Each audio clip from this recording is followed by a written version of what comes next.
do have a quorum. Camera's on. So welcome everybody to the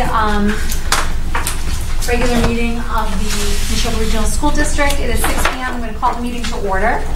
As always, we'll start with the Pledge of Allegiance. So they can rise and say I pledge allegiance to the flag of the United States of America and to the republic for which it stands, one nation, under God, indivisible, with liberty and justice for all. All right, everybody, per the agenda, we're going to head into executive session. I'll turn to my vice chair for a motion. I move to go into executive session at 6 p.m. pursuant to M.G.L. Chapter 30A, Section 21A3, to discuss strategy with respect to collective bargaining or litigation if an open meeting have a detrimental effect on bargaining or litigating position of the public body, and the chair so declares for Unit C. I so declare. Do I have a second? A second. Thanks, Mike. Any discussion? All those in favor? Okay. Joe, is that a yes? Yes. Thank you. Hi, everybody. So.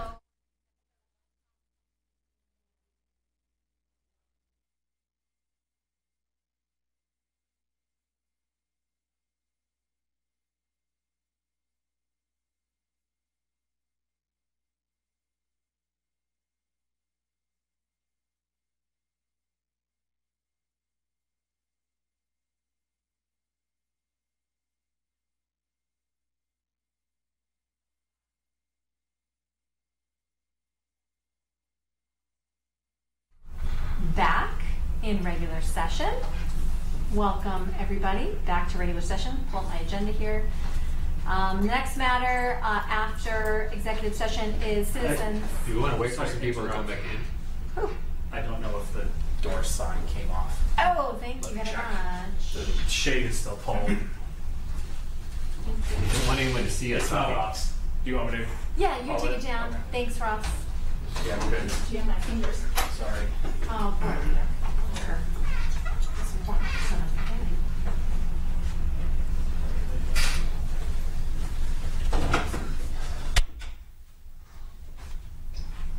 Welcome. Sit this way. So where do you want? Every year. There we go. Your bookmarks. Yep.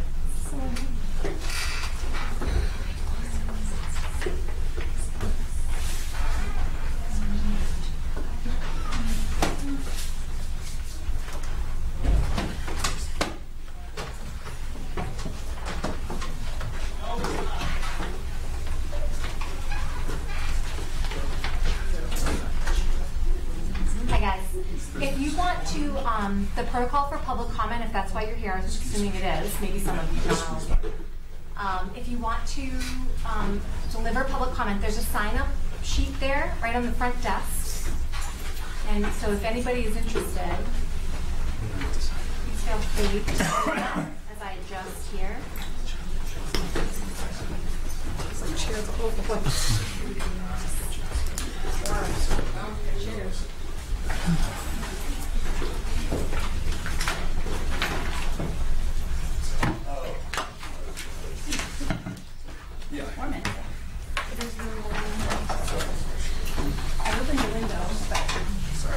Two of them open. I just need to open them. It's not that I think hard. the one down behind Dana opens too. There's two of them that open, the rest of them don't.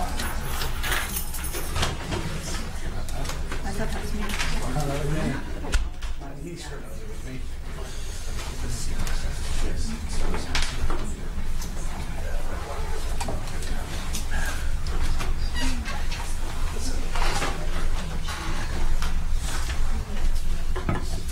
Me.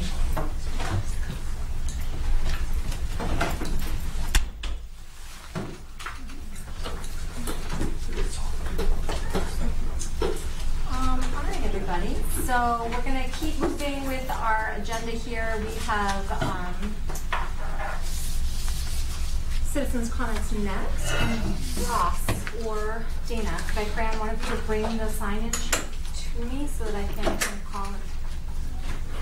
In order.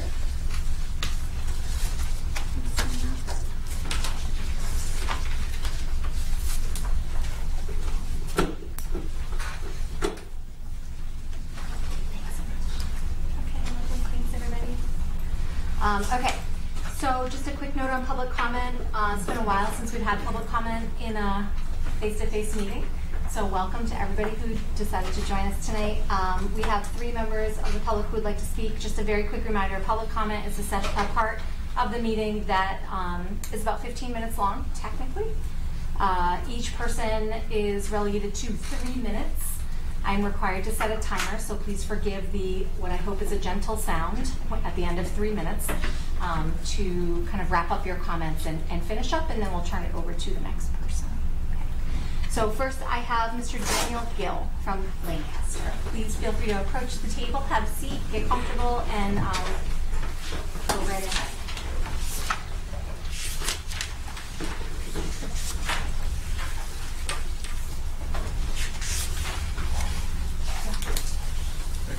Morning, School Committee.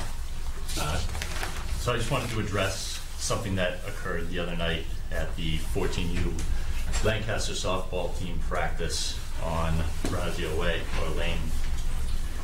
While we were there practicing, even prior to practice actually starting, I had just arrived. I just said hello to my assistant coach, and we were walking over to a group of the girls who were 12 and 13 years old to get practice started. They had taken it upon themselves to start practicing as they usually do in left field on about the foul line for the softball field, which abuts Mr. Gleason's yard.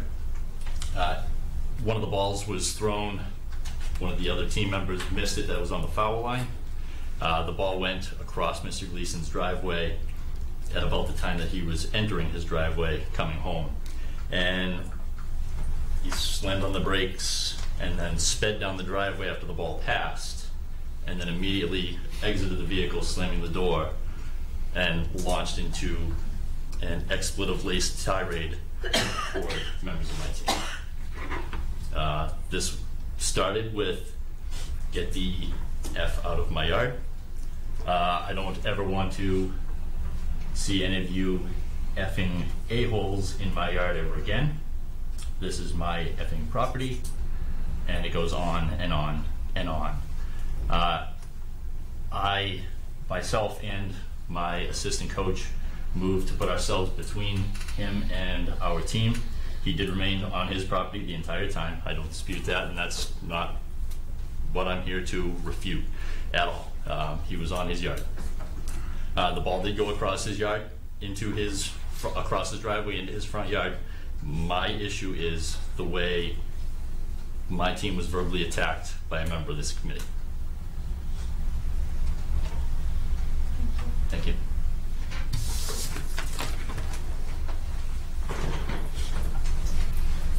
Okay, everybody, the next person we have scheduled for public comment is Ms. Charlene Cabral.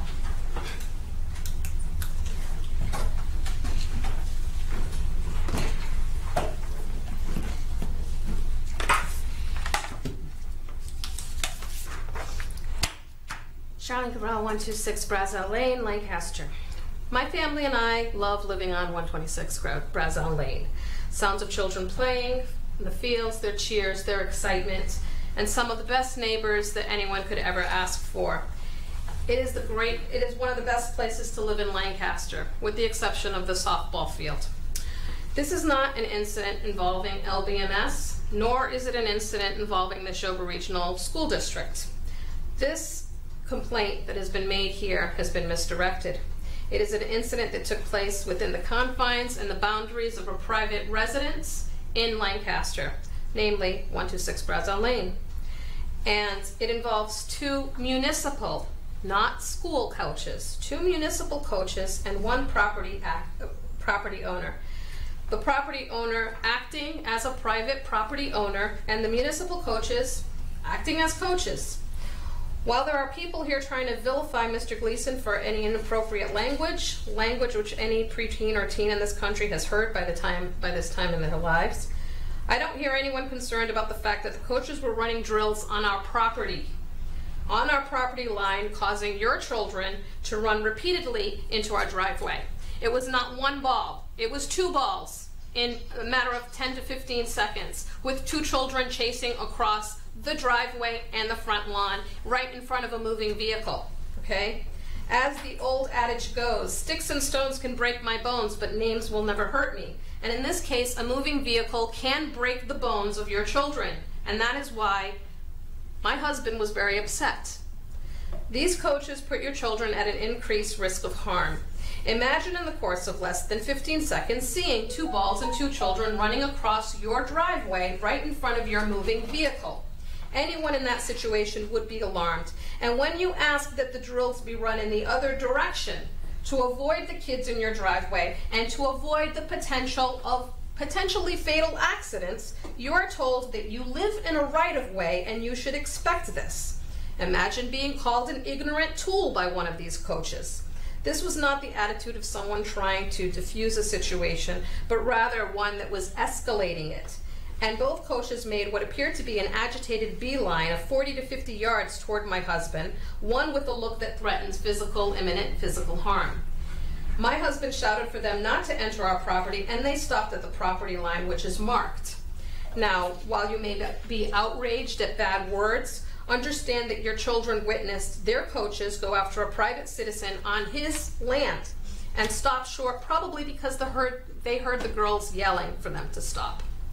Now, lest you think that an assault surely would never happen, think again. Just last year, my elderly neighbor was punched in the face when he questioned why a district contractor was lining the parking lot at 11 p.m., causing bright lights and noxious fumes to enter his home, which abuts the lot. So, Ms. Cabral, please wrap up. Okay. I was horrified that the same thing was going to happen to my husband and that my child who was about to go into the driveway was going to witness it. We don't have an issue with the games being played or the children next door. We have an issue with inconsiderate adults and adults who stand in our driveway to make phone calls, park in our driveway without permission, without requesting permission, adults who put their chairs in the middle of the street to watch the game. Not on the grass, in the middle of the street. And adults who idle in the middle of the street while watching games. Thanks, Charlene. I appreciate that. Thank you. Yes. Okay, guys, so we're going to move on to our third and perhaps final member for citizens' comment, and that is for Mr. Joe Gleason. Thank you, Madam Chairman. Joseph Gleason, 126 Brazel Lane, Lancaster, Massachusetts. As I'm sure you're all aware, I speak to you this evening not as a member of the district committee, but as a private citizen from Lancaster, Massachusetts. In my time as a committee member on the district committee, I have never once made an issue of the softball programming on the Luther Burbank and Mary Rowlandson Elementary School campus. But the truth of the matter is that of all the programming that's done on that campus, the softball program, especially the middle school girls program, is an abhorrent, an officious horror.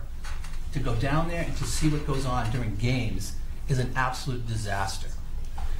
In the time that I've been on this committee, I have only twice, informally and very casually, requested of the district, and I will state right here that I don't believe that what we're here tonight to discuss has anything to do with this district.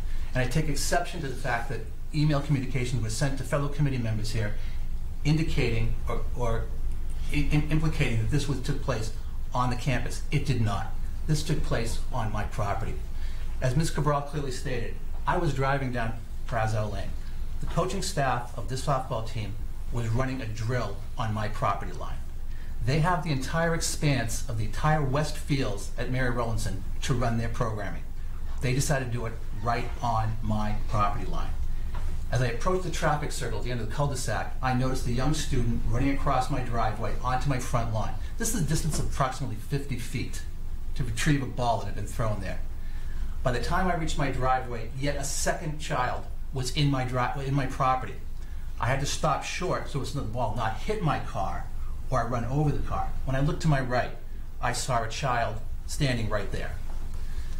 I brought this to the attention of the committee last year. The softball programming at that locus is an absolute horror show. There's a presumption and assumption that somehow my property is an extension of the Mary Rowlandson and Luther Burbank School campus. It is not.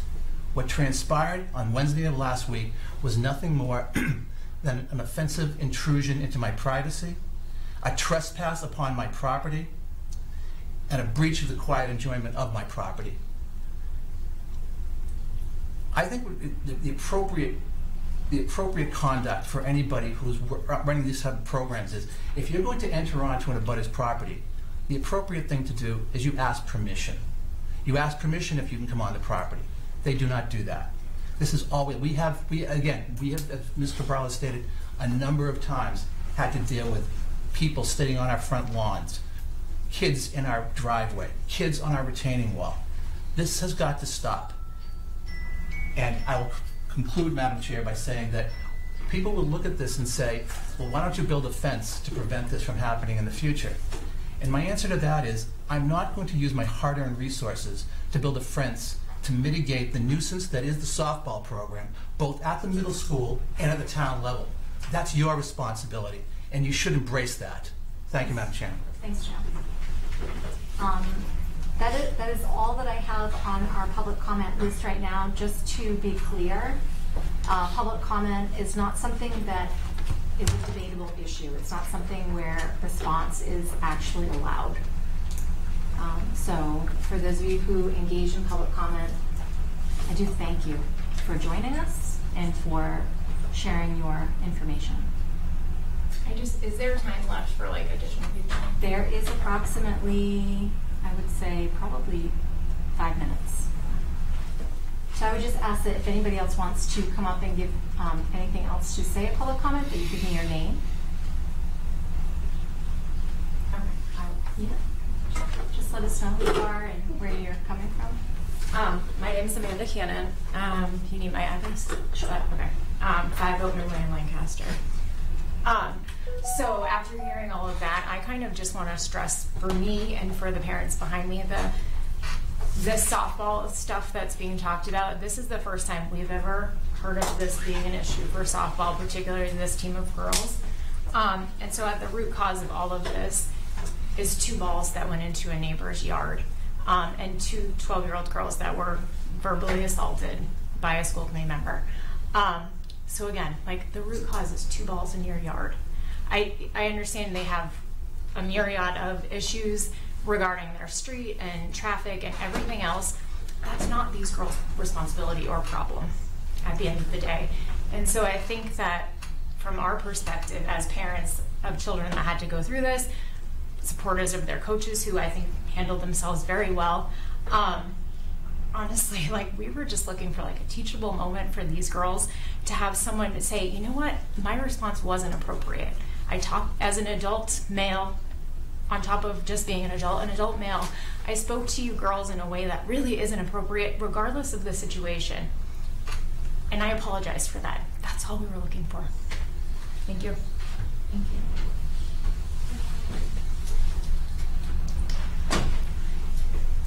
So it seems that might close our public comment portion of the meeting. Again, I thank all members of the public for joining us tonight.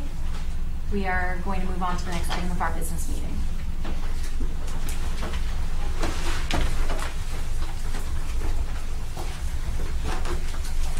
And that is the consent agenda.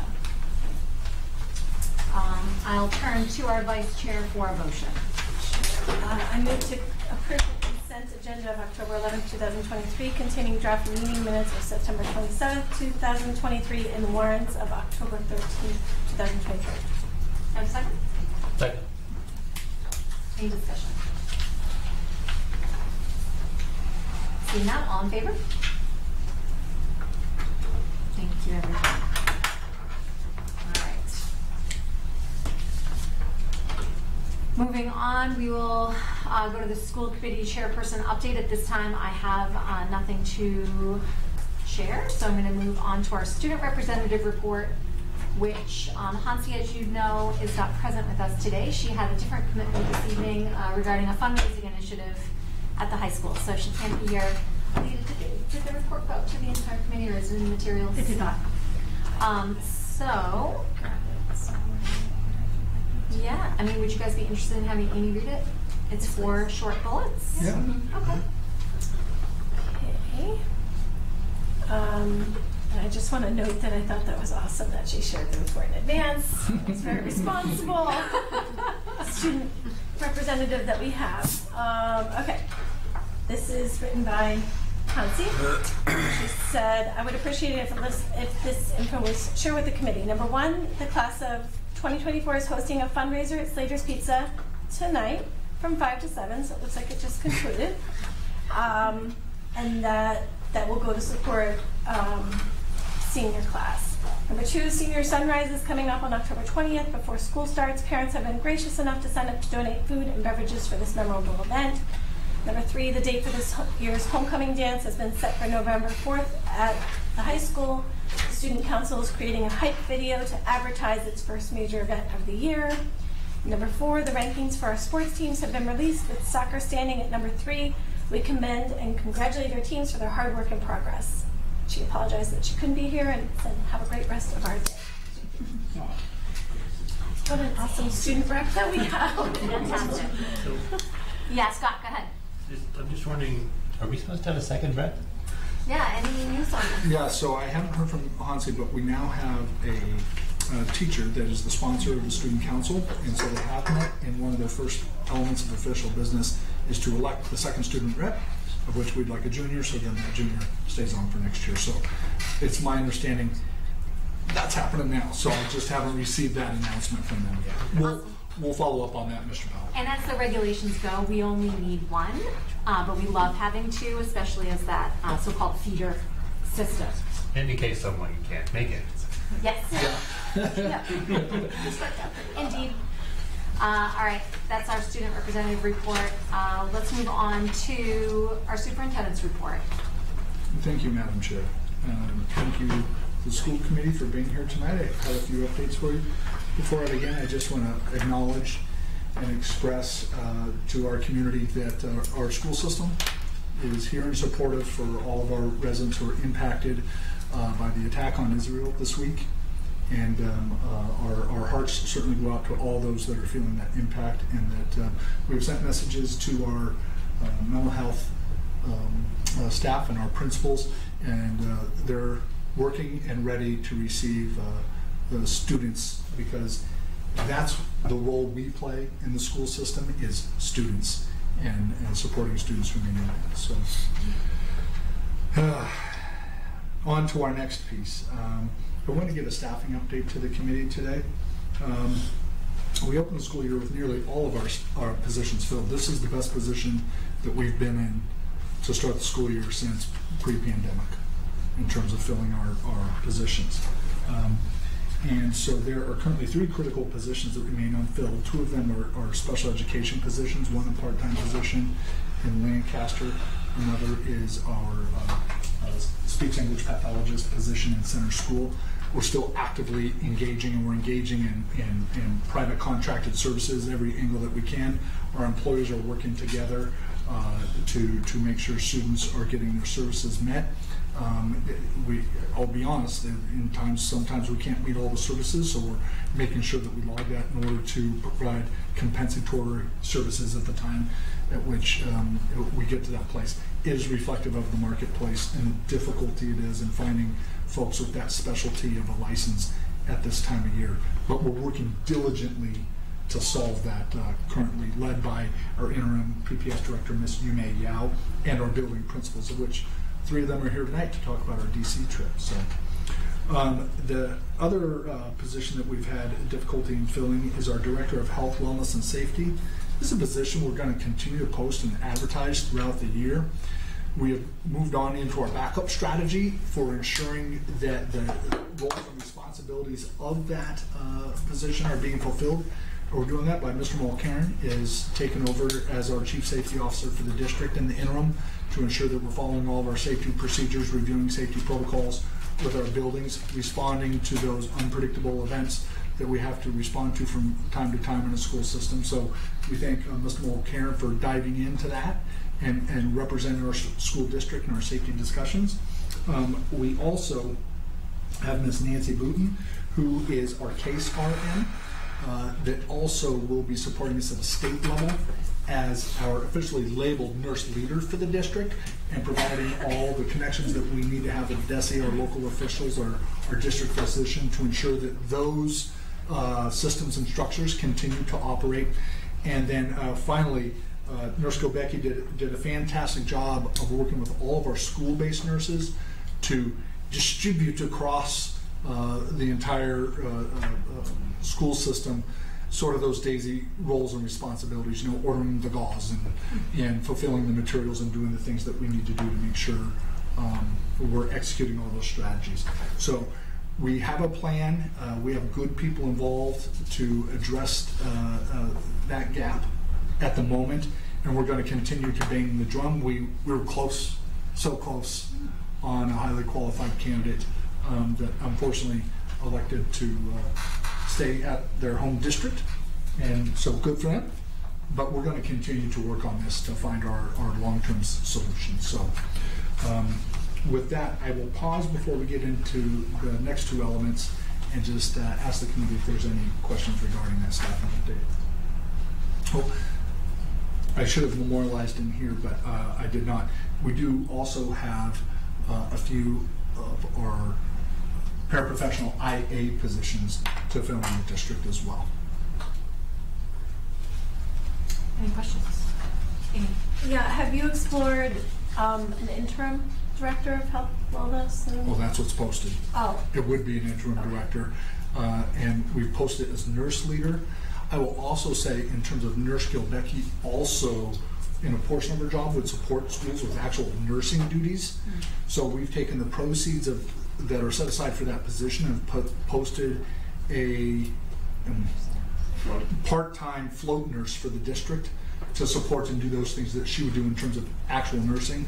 So we'll make a hire that is a short-term hire while we look for that permanent solution. Okay. Great. In the superintendent update, I'll introduce Mr. Mulcairn, our Finance and Operations Director, to talk about the budget timeline. Thank you, Superintendent Downing. Thank you to the school committee. It is October, so when we turn the calendar from September to October, we start planning for the FY25 budget. So included in your materials for this evening is the FY25 budget timeline. Overall format is similar to last year, but we've expanded it to represent a clearer window on what transpires during the budget building process. This is drafts were shared with our budget warrant subcommittee from the school committee, our cabinet positions. Superintendent Downing and I certainly looked at it. If you review it, not only does it create a clearer picture of what happens during the budget season, but it also sort of de facto becomes a checklist that we meet our different benchmarks throughout the budget season. And you can see we are just about ready to start our mid-October points. Our principals meeting tomorrow will be, at least my portion of the principals meeting will be focused on budget building and getting our process going. So the other piece that I want to bring to the committee this evening is that the FY24 budget presentation, we did our budget workshop, our initial workshop, we did in person. That's currently on the January 17th meeting, and that is scheduled to be a virtual remote meeting. We're requesting again that be an in-person meeting if possible, just to allow for the time, attention, and ability for us to present the budget, I think, in a better format than over, this is a long meeting. It used to be on Saturday mornings. It's a long meeting, but to be able to do it in person, I think, just facilitates the process that evening. If I may add, I want to just, as you see the budget timeline up there, for all of our folks, our government officials, our residents are watching this process. The budget process begins in the middle of January. We spend over the course of 8 or 9 weeks going carefully through the budget, line by line as a team, bringing in front of our committee here for the work to do as a greater workshop, so that we ensure that every dollar that we spend is fiscally responsible. And so that includes, as you recall, the multiple updates that we give at the follow-up school meetings between the initial launch of the draft budget up until the adjustments and changes that we make to the budget hearing, then ultimately the vote. Those are all the processes that are involved in looking deeply at our budget to show that we are responsibly looking at all the expenditures that we're requesting for the fiscal year. Okay, any questions on the budget timeline, Madam Chair? So maybe we have a quick question about timing. So I'm looking at the planning calendar. It seems we have in red text different dates. I'm not even sure what happened here. We were just, we put the red text there because we were saying, did we want to meet immediately after the January break? Because then you would see, because the way the calendar goes, the second Monday in February is all the way until February 14th. So if we went with January 10th and January 24th, we're tighter in that process. So for that deliberation, there's always the option to insert another meeting if you wished. But we inserted that there to sort of close that time up a bit, essentially on February 14th. And so if January 17th wants to be the budget workshop, are you recommending that we add a third meeting in January? I think just looking on the date there, we'd recommend that if, and that's the disclosure of the chair, but that would be the 24th, as Mr. Mulcairn presented. Oh, so right now it's standing as the 17th, and that's why we have that in the report, because we haven't made a decision on if we were going to shift those meetings to the 10th and 24th as well. All right, so maybe that's something we can talk about at the end of the meeting. Sure.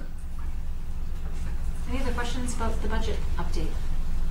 I have a question about the staffing update, sorry. Go for it. What are we doing for the SPED families whose students are not receiving their full range of services because of the staffing issues, specifically the speech pathologist at Center School? Yeah, as I said, that as we are looking for these staffing issues, we're logging those times, and then that instruction will be provided through compensatory services at that time. So right now, I do know that we have a strategy for fulfilling those minutes currently at the Center School, which is great because we have a retired professional that is supporting us in that area. So that's great. So we're meeting those minutes right now. But it's a bit of a mixed bag because when you retire, there are regulations about time that you can work. So that's why we are continuing to look to fill that permanently. But we are meeting that currently. Okay. And just also, is there a formal method in place or for tracking these services? I didn't hear the question. Is there a formal method in place for tracking these services that they're being given to the children with the IEP? Yes, that's done through the principals and the team chairs. Okay. Yeah. Do you mean tracking the hours that kids are missing? Tracking the hours that they're receiving. I mean, most of it, is it getting, are the students in charge of relaying to their parents if they're receiving the services that they're supposed to be getting? Yeah, no, our team chairs and principals should be updating our families on such things and working with them on that. But to her point, there's no formal system in place that tracks minutes of service delivery. No, not like a log, but we know if the service isn't delivered and we don't have an employee in that place, then those services aren't being delivered. Yeah, I mean that's maybe a different topic that if you want to delve into more later, maybe you can suggest that for the planning calendar. Sounds good. Yeah, I just had a question on the budget timeline. First of all, I want to say I appreciate the detail that was added to it because I think it brings a lot of clarity to a lot of the work that happens before we first discuss the budget in January. I think it's helpful for people to understand that. But one of the questions I had is that it looks like there's groups that are assigned to each one of these action items. And having never served on the Budget and Warrants subcommittee, I'm a little confused as to why they're not listed on more of the action items. So I'm trying to parse out the role of the Budget and Warrants subcommittee with the budget development. So, when the site-based department non-salary budgets are brought to the administration, is there a discussion with the Budget and Warrants subcommittee on No. those things? No, and there shouldn't be. That is an operational component that we bring forward. The budget warrant subcommittee, being an extension of the school committee, their charge is oversight. And so our charge is to craft, build those things, present the demands, and then ultimately we present that to this committee. Okay. On January 17th. Correct. Okay. Budget and Warrants Subcommittee Chair. Yeah, so just to kind of add on to that, we had discussed, and I certainly don't want to commit the district to this, but we had discussed adding another column to this in terms of relaying outcomes after each one of these benchmarks is sort of met, and whether that outcome links to a presentation or a school committee meeting or numbers and things like that. I mean, the point that I brought up last night was Chapter 70, for example. When Chapter 70 comes in, it'd be great to have a section where there's an outcome that says, here's what is being offered in terms of Chapter 70 funding. So I don't know if that directly answers your question, but that's just another way to kind of capture that information. Okay. My other question had to do with... Can I interrupt you? Yes, because I'm still on that topic. This goes to your transparency goal. Yes. Right? And I imagine that this is going to live on the website somewhere. Yes. That was my question. Those now are new materials, but we will add it to the fiscal page as well. Got it? Yeah. Anything to add? I was just going to say, like, this would be great to add to the budget. Great minds. All right. Please just recognize we show it to you first as a committee, because you are the group that is oversight in that area, so we show it to you, and now we move on and we put it into our communication channels. And on the budget book at the end of the season. Yep. Yep. So if I were to just summarize what you were saying, like the Budget and Warrant Subcommittee's role is to make sure that money that was approved in the previous budget cycle is being spent Correct. appropriately, not to work with the administrative team to develop the future budget. That is correct. Okay. That is correct. And we get those monthly through the operations reports. Yeah. Right, to sort of making sure, we actually discussed this last night, identifying whether we've been true to the budget, and then the results of those and sort of our understanding of it can be reflected in part by the evaluation of the superintendent this spring. Thank you. Yes. If I could. Please. I just want to point out to Ms. Cohen's point about the budget and warrant subcommittee group piece of that. If you look at those items, it says review of. So that's simply to walk through what are we currently showing as part of the budget process and gain feedback on either some level of how do we explain this to the public, and then giving the budget and warrant subcommittee an understanding of how we plan it as a district, not necessarily to put a budget number in at that point, but more to walk through the process of the educational lens. I think is a priority when we talk about review it. Because when it comes to developing the budget, we bring that to the full body of this committee, because it's imperative that all members of our committee be educated and informed about the priorities and decisions we make through our budget. I would just say that to the public, this gives a great target for people to provide public comment on what they would like to see the building principals and the site managers prioritize. So before the 17th, if parents felt strongly about X, Y, or Z, it would be a good idea for them to provide a public comment on things that they would like to see prioritized. So again, this is a really helpful tool for the communities to figure out when to try to enter the process. And on the topic of priorities, that's why we have a strategic plan. It is there. We've voted in what our priorities are, and is executing that in the district. That's the direction for which we follow. All right, everybody. Good? Let's move on to, is that it for the superintendent's update? Yeah, I would like to move on. Let's talk about some teaching and learning updates on professional learning and the literacy screening communications, and I'll turn it over to Assistant Superintendent Friend. Thanks. Thank you, Superintendent Downing, and thank you to the committee. The first update is relative to our professional learning catalog, which has taken on a new digital format this year. If you could pull it up quickly, Anita, that would be fantastic.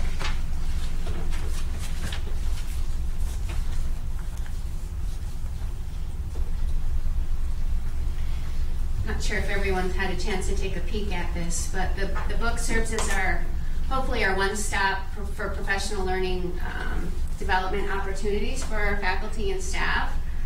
Throughout the year, we will be adding to the catalog with new offerings with the goal of including faculty-facilitated sessions and workshops in the spring.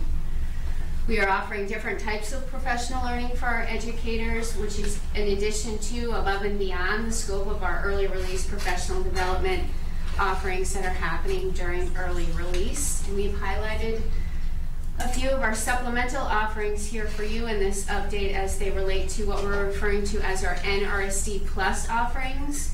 These are specifically intended to support the work of our strategic plan with objectives and their trajectory, to include deeper learning and deeper assessment in examining rigor, PLCs at work, emerging technologies and innovation, and specifically artificial intelligence and those emerging technologies, and UDL and transfer. All of these efforts are intended to support our curriculum work that is happening during our early release time. As well, the catalog also includes extended asynchronous offerings offered through the Department of Elementary and Secondary Education, such as learning related to civics pathways, the keys to literacy, and other open access professional learning, specifically as they relate to science. Great. So any questions? I would just say this is fantastic. A great service to your staff in providing these things in-house, as opposed to having, these are things that they have to get for their certification oftentimes. And so it's not only building capacity in the staff, it's also serving a need they have. So that's great. So you're seeing the seeds of our employee-based Nashoba University beginning to grow. All right, let's keep it going. Great. Ms. Friend? The second update is related to our early literacy screening and our communication plans that we have in place.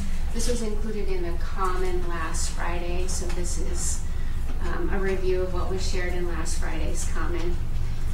Specifically as it relates to our universal screening for early literacy using Renaissance Learning, which we've spoken about with this committee before. Our students in grades 1 and up are currently being screened. The first screening for our kindergartners will be in December. Following the screening this fall for our students in grades 1 through 3, our school-based teams will be reviewing each student's results. And for any student falling significantly below the grade level benchmark, families will be notified of those results within 30 school days. They will not only be receiving a phone call from their child's school, they'll be receiving a follow-up letter that not only informs the family of the results, but the school's plan of targeted instruction and intervention based on those results, as well as complementary progress monitoring, and then the next steps in terms of communication with the family as it relates to that progress monitoring. For all other students and families, for those students who are demonstrating proficiency or above grade level proficiency, families can expect to hear those results during our student conferences in November, alongside our other assessment portfolio results.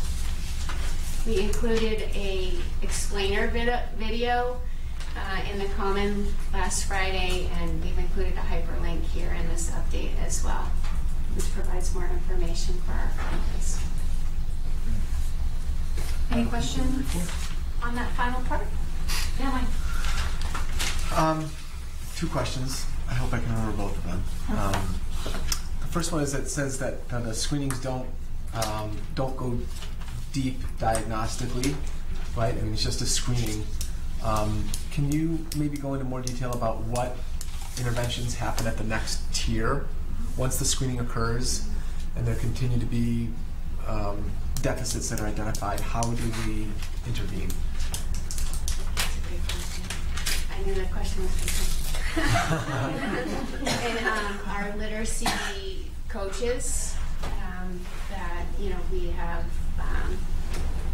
integrated into the fabric of our communities this year have been instrumental with this work too, to really help address this question and the needs. So all of this work, as we move to the model for instructional coaching in our PLC works, it's all interdependent, it all works together. So to your point, the universal screener is just one data point. It is to, to collect the light is flashing. Let's look more into this. So then the question would be, what is the other assessment data telling us that we already have?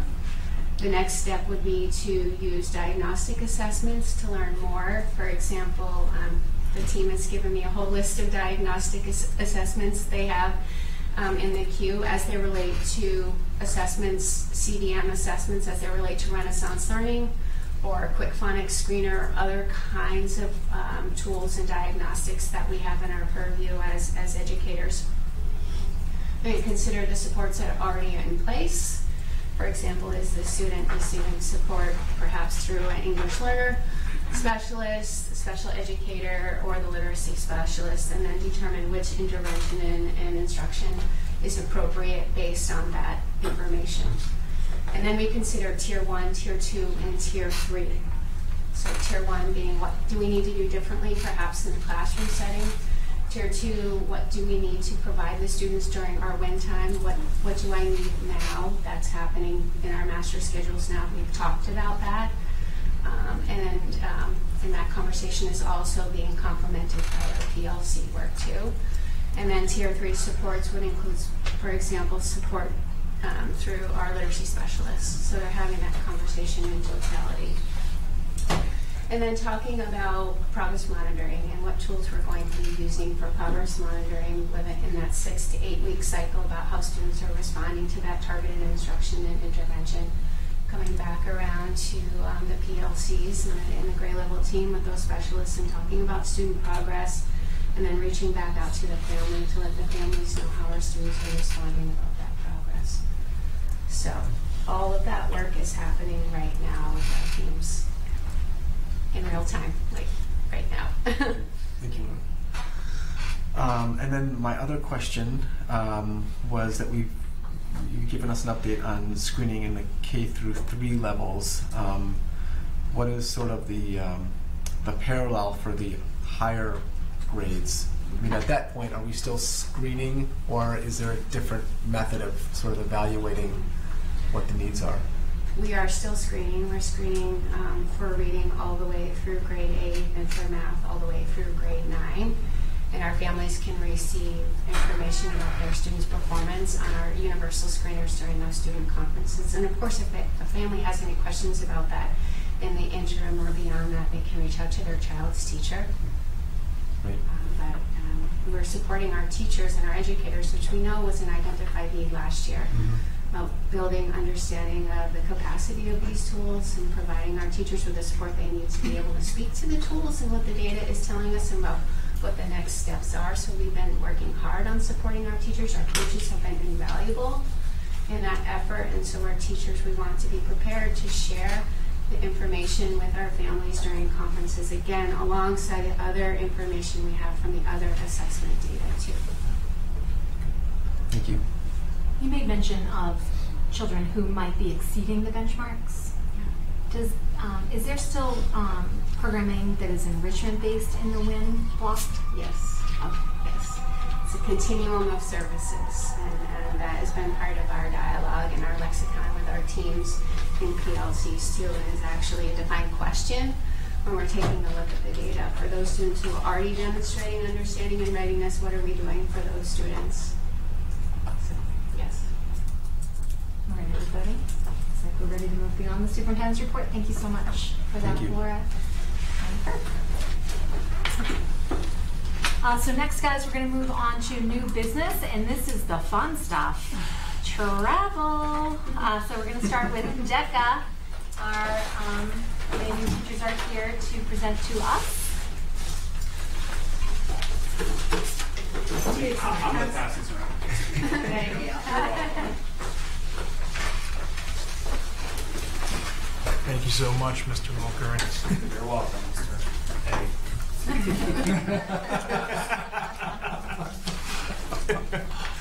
That's what the kids call me too. I don't think I've ever heard my whole last name pronounced in my classroom.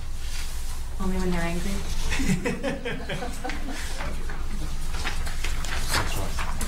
So maybe, Kirk, do you want to cue this up a little bit? I would like to invite Mr. Andriopoulos to present on DECA today.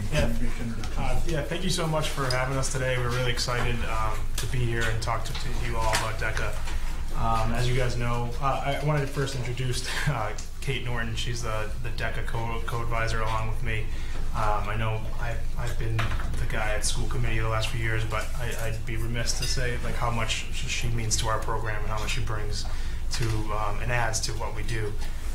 It's definitely grown into quite an undertaking every year, and she has taken on more than her shares lately. So I wanted to introduce her to everybody here tonight. So. As you guys know, we are no strangers to travel. We had some really successful teams over the years, and we don't know how many we have going forward. We're still in the beginning signing up period for students right now. But I know I can confidently tell you that we will be going to Boston at some point, and then Anaheim at some point later in the spring as well. We know the dates of those travel. We don't know how many attendees and who yet, but I can try to provide as many details as possible, and I can try to answer as many questions as I can tonight, and answer as many of the details as we can. Thanks, Thomas. Yeah. I'm going to give it to the superintendent next. Thank you. I want to take advantage of this moment to just remind this committee, and for our new members, the committee sort of explained, there are two folks that you're going to see coming. In a few weeks, you'll see Mr. Fortiotti comment on behalf of robotics. These are programs that when students qualify for these certain programs, the timelines for going to these various places are very, very short. And our school committee calendar gets very, very tight in terms of them for making their reservations, doing the fundraising, and appropriate things like that. So one of the things we discussed last year was, well, let's bring early in the year to offer the committee an opportunity to give us tentative approval so that they can proceed with the activities necessary to plan for those moments, knowing we're not going to have the specifics on them until we go through those competitive processes and understand the demand that we're going to have for students participating in those programs. So we're experimenting this year with this process, particularly on these two programs, so that we're not conducting the fire drill like we had to conduct last year.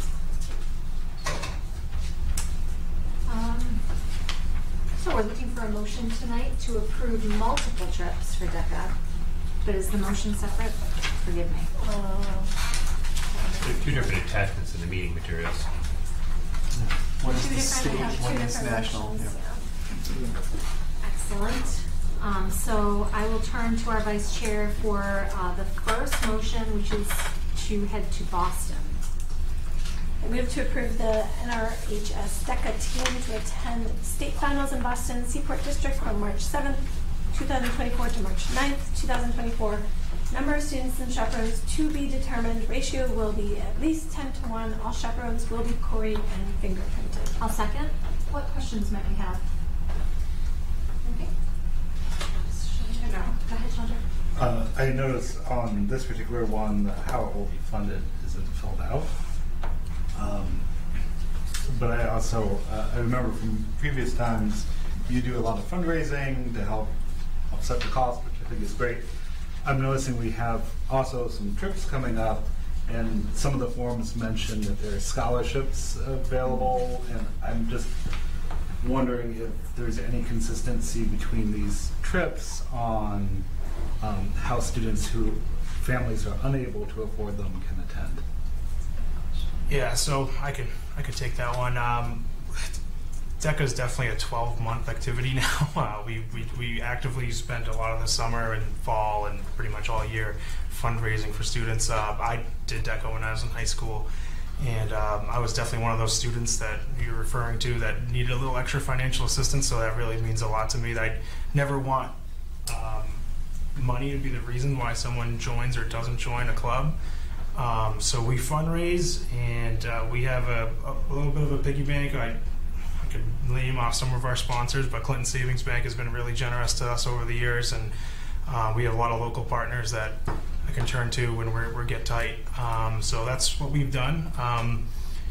Honestly, we don't have an extensive process for approving. If someone asks, we help, and it's really that simple. So we've helped out many students over the years. Some years, like last year, it was a substantial amount of students that needed their costs offset. And some years it's not as bad. And then what we'll do with our fundraising those years is kind of spread it out across the entire group.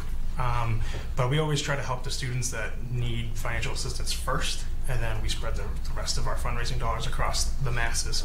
I didn't mention this earlier, but currently we stand at 193 members. Last year we were at 210. The last 2 years we were at 210, and our deadline to sign up members is going till the end of October. So fingers crossed, we might have a new record very soon. It's definitely a huge undertaking, and it's definitely something I'm always thinking about, is helping the students that need help. So I really appreciate that, and hope that other activities do the same. I mean, we're never going to deny a student in our school system the opportunity to participate in these activities, and we want to make sure that it happens for them. All right, everybody, so all those in favor of approving this field trip, raise your hand. On to the next motion. I move to approve the NRHS DECA team to attend national finals in Anaheim, California from April 27, 2024 to May 2nd, 2024. Number of students and chaperones to be determined. Ratio will be at least 8-to-1. All chaperones will be queried and fingerprinted. I'll second that. Any questions? Is the ratio different because of the travel? It's a little different just because of the amount of time that you and the amount of space at nationals, I guess, is the best way to put it. You're there for 5 nights rather than 2 nights, when states is a two night quick thing. And then keep in mind we're 45 minutes away from home, right? So nationals is that it actually these rules are imposed by DECA Inc. So we follow those ones. We follow their standards, but yeah, that's something they've always done. It's always better to have an extra body than one less body. So we tend to follow their standards. All right, looks like that's all of our questions for you. So all those in favor of the nationals? Good luck, guys. Thank you so much. Thanks for having us. Numbers. Thank you. Yes, please. If I could ask the both of you, just when you get those things, come give us an update. Yeah, we definitely would love to have you guys at the mock competition. I know you guys have helped out in the past, so thank you so much. Yeah, shoot Zena. Take care. Thanks, guys.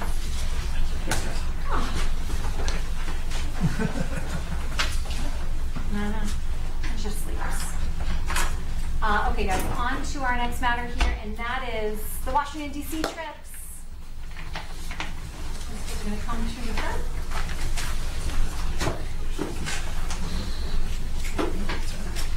Welcome, everyone. I'll just throw it over to Kirk just to cue it up, maybe. I want to introduce to the committee our middle school principals, Mr. Grady, Mr. Bates, Mr. O'Shea. As you know, we've worked hard to look at our program, and we've lined the opportunity to attend Washington, D.C. on their 8th grade trip, and they're here to present their request to go on the trips. So I'll turn it over to you, gentlemen. Thank you very much for the opportunity to be here tonight. We've submitted our requests, and we're here seeking authorization for our trips this spring to Washington, D.C. for our 8th graders. Fantastic. Why don't we? Few words. So, we're going to see 3 motions come through, each for the separate middle school groups. And so we can, are there any questions that are kind of general to the trip that is not specific to a particular school motion? Oh, I'm sorry. Yes, there is a question. You have a question? Okay. I do, yes. Scott, go ahead. So I looked through the bids, and I was just trying to figure out how we wound up going with 2 different companies and how the range of prices for the trips wound up being so broad. For one trip that was through Gerber, it was like less than $1,100 per student, and the other trips looked like they were somewhere between $1,300 and $1,500 per student for the other company. So I'm just wondering how we decide who to partner with for these trips, and if that has any impact on the cost. Is there a competitive process, and why can't we all go with Gerber and save money? So, Gentlemen, so Mr. O'Shea? I think one of the biggest things about the cost is the number of students going. Like last year, I think our cost was a little lower because we had like 15 more students. So number of students impacts cost. That's one of the factors of cost. Another is also where we determined to stay. I think our group has found it. They like to stay in the city, and some groups stay just outside, and that can impact. We're further outside. Further outside. Yeah. Hi, Joe. Yes, thank you, Madam Chairman. I'm not sure if this is a question that would necessarily be considered general in nature, but I'm going to pose it anyways, and I'm going to throw you to Mr. O'Shea. So, Mr. O'Shea, could you possibly settle what I'll describe as an unsubstantiated representation regarding the Washington, D.C. trip pertaining to the Burbank Middle School? It's come to my attention, again, unsubstantiated, so I'm looking to see if there's any confirmation for this, that the children who will be attending this trip will be housed in hotel rooms that do not provide enough bedding for all of the children. The children either have to share beds or, okay, I don't know where, okay, this is why I'm okay, so I heard they have to share beds or they have to bring like an air mattress or what have you. So I have the assurance that every child will have their own bed. Have their own bed. Okay. Own bed or Not their own room. so like two kids won't be sharing a queen. I will double check on that. I've never heard of that. It's usually singles. Usually, I have 1 year experience. It's singles. They have their own. And the only reason why I will say it is that I know of a different field trip where that was not the case, not DC, but a different field trip overnight where there was a queen bed that was shared.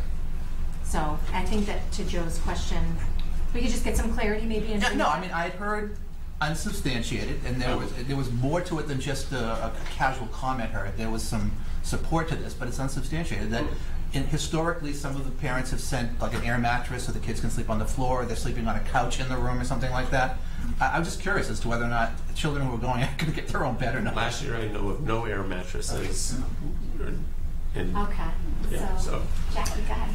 As a parent of student who will be participating in this trip, I was asked in an informal space, and I spoke to my own experience as an 8th grader in 1995 of having to share a bed, but I hope that did not confuse or perpetuate a misunderstanding, so I just want to publicly say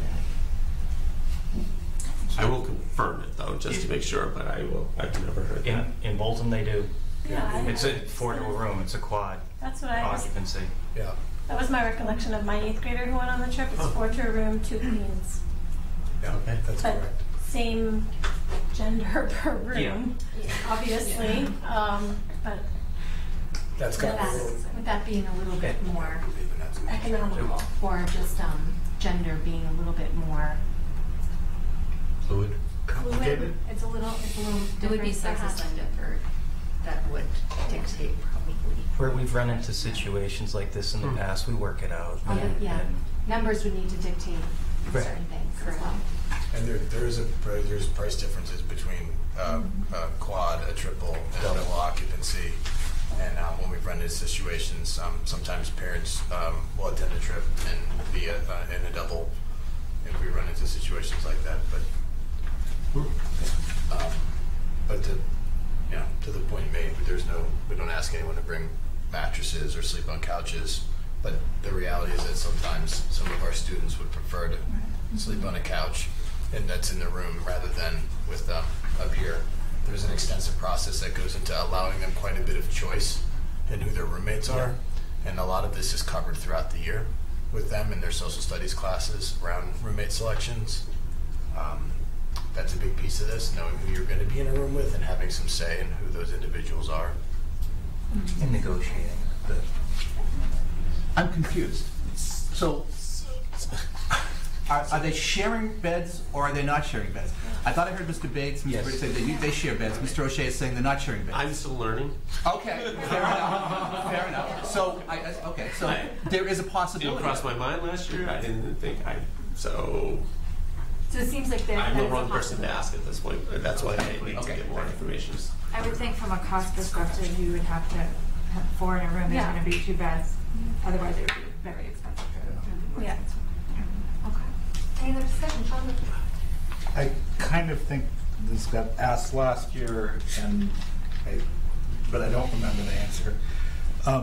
Is there any consideration to just going as a district as opposed to 3 separate schools if cost is based off of, it's cheaper to send more students? The trip, do you mind? Go ahead. The trips are a little bit different. I can speak. We have Mr. Keebanu, who actually was in a former career, was a tour guide in Washington, D.C. It does mean that Kevin kind of takes over the trip for us at Hale and is rather decisive on where we go, at what times, sometimes with connections in getting in certain places. There's also just the differences in our school calendars and events that we have that are unique to our own experiences for our 8th graders. A couple of years ago, I think it was the year before COVID, we made a great effort for a couple different reasons to try to align and go at the same time. And there was some value to doing that, but there wasn't an extensive reduction in our costs. There's conversations each year about maybe flying down, and I believe Mr. Bates even looked at options for attending in the fall to see if that could defer some of the costs. I think you're waiting on some of that to come back. But when we did align as a district, it wasn't a windfall of savings. It allowed things like our athletic programs to be in a little bit better alignment, but it did lead to some disruptions elsewhere. Yeah, where it runs into difficulty is museum access. Holocaust Museum, for example, we'd have to splinter and divide up, most likely by school, because you can only have so many students go through some of these institutions at the same time. Yeah, those are all timed entries.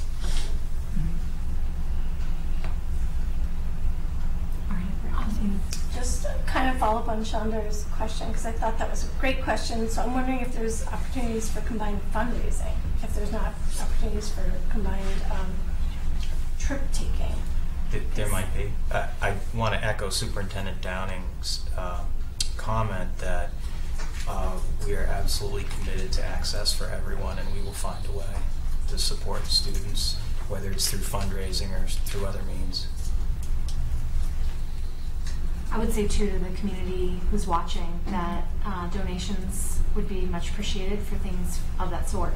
And so I know that some of our programs get a lot of donations, and in the past DC has been the recipient of that as well. So if anybody's looking to make a charitable donation, this is where you could put it. So, any other questions? All right. I just wanted a point of clarity too. Fundraising can't start until these are approved, so for a lot of the teams, they're waiting for that approval. Let's give it to them. All in favor? I don't think I need a motion. Oh, we don't have a motion on the Sorry. Nice try. Here or die. Play for the dramatics. I'm happy to make a motion. We have 3 for each school. So, I mean, that was one, very one for each school. Anticlimactic. Okay, Amy, the first one. So Florence Sawyer will go first. I move to approve the Florence Sawyer 8th grade trip to Washington, D.C. on May 14th through May 17th, 2024 for approximately 85 students and 10 to 11 chaperones. All chaperones will be queried and fingerprinted. Second. Discussion? Further discussion? Yeah. I'm sorry, which one was this? Florence Sawyer. Oh, never mind. Never mind. All right, guys. All those in favor? Excellent. That was not, by the way, biased on Amy's part. That is the first one listed. I do have an 8th grader at Florence Sawyer this year. So yeah. All right. Second one, move to approve the Hale Middle School 8th grade trip to Washington, D.C. on June 3rd, 2024 to June 6th, 2024 for approximately 81 students and 8 to 10 chaperones. All chaperones will be queried and fingerprinted. Second. Any discussion? Can I just ask when graduation is? It's usually like June. The night before the last day of school. Oh. Oh, No, high no, school no, grades. no. I thought you meant recognition. Oh, let me check like that. It's on the school committee calendar. It's not typically the first weekend No, of June. It's usually the second. Second, third Sunday, isn't it? Second or third? It's like the 12th. It's on the school committee calendar. It's a good question. I'm sure an 8th grader would rather go to DC than their siblings' graduation, but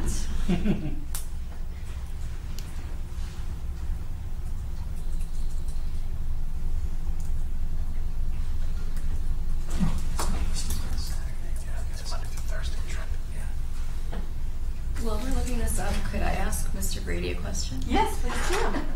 Hi. So I'm curious if there's any plans in the works for a nature's classroom trip for Stowe, because it seems like Bolton and Lancaster Chandor comes through with the wind, June. have already June 9th. planned that, and it doesn't. So I'm just gonna hit. There has been one for. Can I hit pause?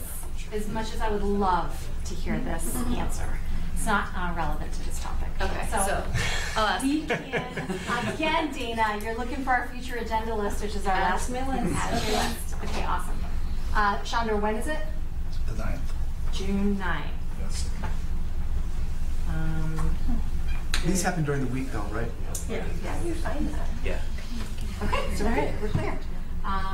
Any other discussion on the Hale trip? All right, all those in favor? Question. All right, great. And our last middle school. Last but not least, we have Luther Burbank.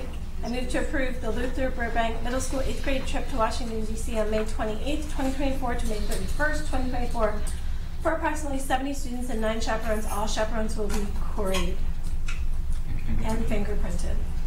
I'll second that. Any discussion? Not discussion, Madam Chairman, more of a comment that I'd like Ms. Masterson to reflect in the minutes. Fully supportive of the Washington D.C. trip, but wholly unsupportive of the bed sharing practice. I don't think that's appropriate, and I don't think that we should be doing that, but fully supportive of the trip. Noted, Joe? Would that be reflected across all 3 schools or just Luther Burbank? So he's just stating an objection. It's not actually changing the reality. Okay. Any other questions or comments? All right, all those in favor? Okay. Fantastic. Thank you so much, guys. Thank you very much. We really appreciate all of your hard work on this. This is a giant undertaking, and it's good for our kids, so thank you. We appreciate your support. Sorry, Chris. Thank you for waiting until 7:45. Jacob has asked me 4 times how I'm going to vote for this. When is the vote? And are you going to vote yes? We're just not going to go. I don't know what he's worried about.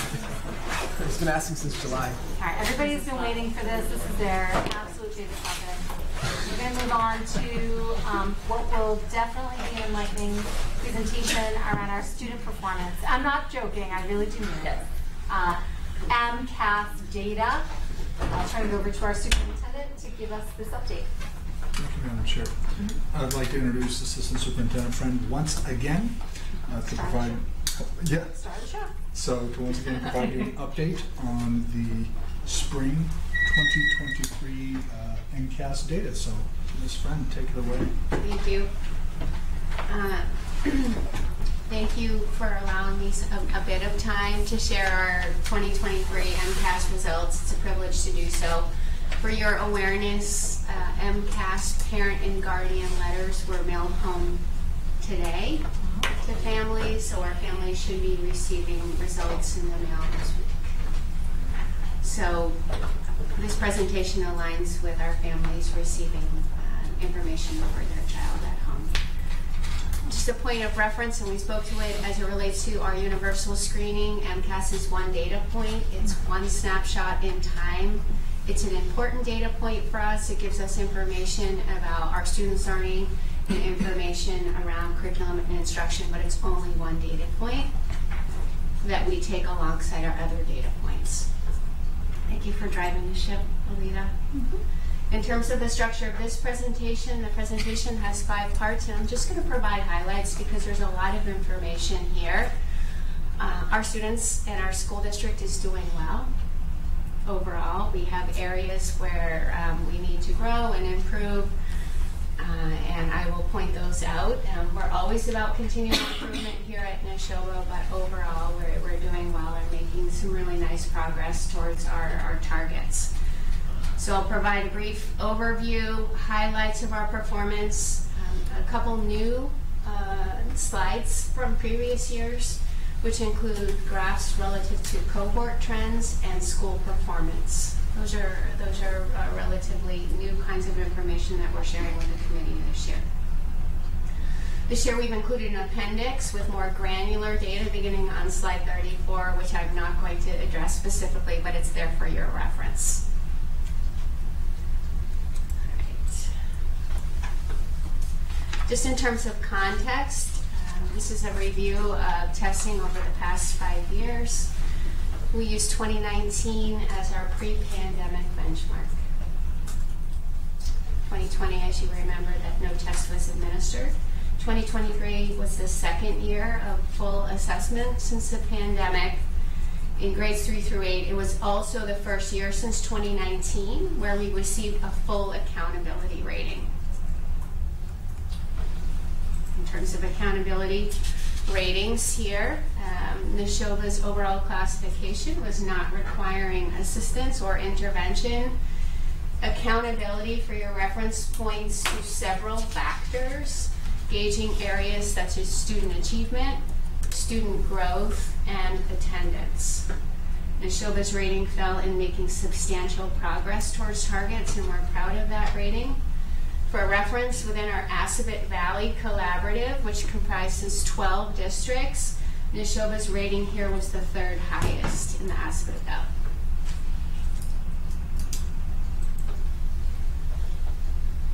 This reinforces what I just shared about our progress and our performance as it relates to reporting out on accountability. This slide provides an overview of the state's assessment of overall statewide performance. And in terms of highlights here, state performance reflects slight increases in math and slight increases in ELA, and a slight decrease in science, technology, and engineering. And continued note for us to continue to monitor our students in grade 3. Those results, those are our students currently in grade 4, and I'll talk more about this and what this means for Nashoba as we move forward. In terms of the next slide, Alita. Oh, one back. Sorry. In terms of Nashoba's performance as it relates to statewide performance, we saw progressive improvement in ELA. Generally, there's progressive improvement in ELA performance as students advance to higher grade levels, just in general, here at Nashoba. For math, our scores remain relatively steady overall, but there's some variability between grades. For example, we saw huge growth in grade 4 math in 2023 and weaker performance in grade 5 math. So we're looking deeper into the variability there in terms of the why. In terms of science, technology, and engineering, overall our scores decreased here, but this is relative to a decrease in performance in grade 5, where we actually increased in performance in grade 8 and at the high school. So we're really looking at grade 5 performance overall, which is our current 6th grade students. We're also looking, and we continue to remain cautious here, which is a huge benefit to our universal screener, is our grade 3 students who were formatively impacted in kindergarten. Our 3rd grade results are reflective of our students in kindergarten being in 2023. Those students were in kindergarten, and then in 2021 they were in grade 1. So those are formative years where we realized their learning was impacted, and so we're paying particular attention to our students in our cohort in grade 3. The next slide. This is our overall performance. This chart shows a number of students falling within each proficiency category for each assessed category. Some highlights here. Grade 10 ranks the highest across all content areas, followed by grade 8 and grade 4. The ranking is based on the combined performance levels of meeting expectations and exceeding expectations for all content areas. Some other highlights here. Very strong performance, as I've already referenced, in grade 4 math. We had 70% of our students meeting or exceeding proficiency in grade 4 math. It was an outlier. We're looking at specifically what we are doing in grade 4 to replicate that in grade 3 and grade 5, particularly as it relates to our new math curriculum there. An area of need for us, and we're examining right now, is in grade 5 across all content areas. Next slide. These are the new slides that we're sharing with you this year. And this is cohort graphs. Our cohort graphs here shows performance for the same group of students over the course of time with us at Nashoba, because really that's our goal, right? Is to ensure continued growth for our students over time. So for example, our current 11th grade students who took the assessment last year as 10th grade, you can see their performance here in the top left-hand quadrant in math. This cohort started at 67% meeting or exceeding in 4th grade in 2017. We hit the pandemic in 2020-21. But this cohort reached 74% meeting, exceeding proficiency in 10th grade last year. So some really nice growth. This represents a notable increase in math performance over time, from 67% to 74%. And in like fashion, we see the similar kind of performance with that 11th grade cohort starting in grade 4 at 67% and reaching 82% last year with a 10th grade assessment. In terms of the 9th grade cohort here, we're seeing an increase in both ELA and math, and we're starting to approach pre-pandemic performance with that cohort as well. The 10th grade cohort, not to jump out of line here, but we recognize that they were not assessed last year as 9th graders because the assessment for our high schoolers is in 10th grade. So we will look to anticipate if the trajectory follows with our current 11th graders, the trajectory would increase as our students are assessed in 10th grade.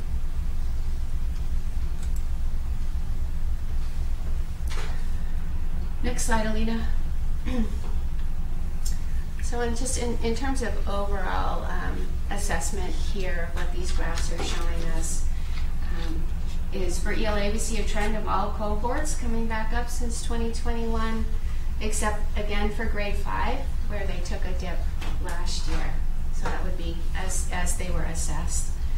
In the 8th grade, 7th grade, and 6th grade cohorts, there seems to be a dip again in the 5th grade math test, and we're looking closely at this year, looking specifically at the number of minutes spent on math with our 5th grade across the district, and we're working with our principals about that currently as we speak.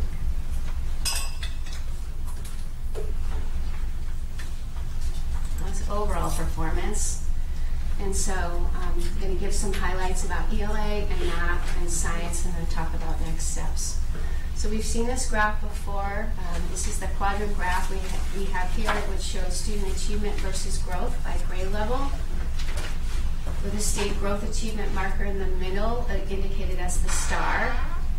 Above the star, we have higher achievement. Into the far top right quadrant, that's where we want to be. We have high growth and high achievement. That's our goal, top right-hand quadrant. That's our destination. The growth percentile categories are identified by the key there, and we've spoken about this with the committee before. And at each grade level, Nashoba falls within the typical growth category, which we see as strong. Our goal is above 50 mean SGP. Our strongest SGP here is reflected in grade 10 and in grade 7. Additionally, we see here strong achievement as well in grade 8. We'll talk about that more in a second.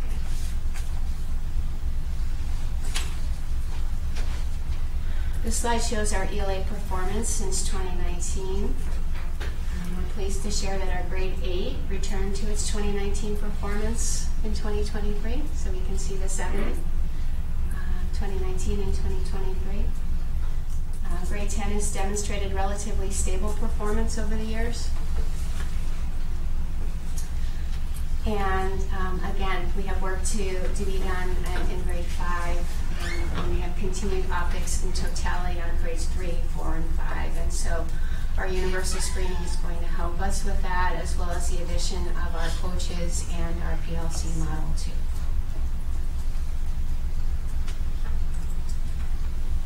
And this is a new graph. I know the committee wondered about school-wide performance. Last year was one of the questions that we received last year. And so we provided this graph to share with you school-level results of MCAS over time since 2017. We are currently working with our principals with this data as they work with their faculty and staff and the specific grade levels that are necessitating further support and instruction through the use of our coaches and our PLCs. Principals will be working and sharing more specific data as it relates to this with their school councils, as is typically the case. Again, this is just overall performance for the school. It does not show breakdowns of grade levels here. Just overall performance of the schools.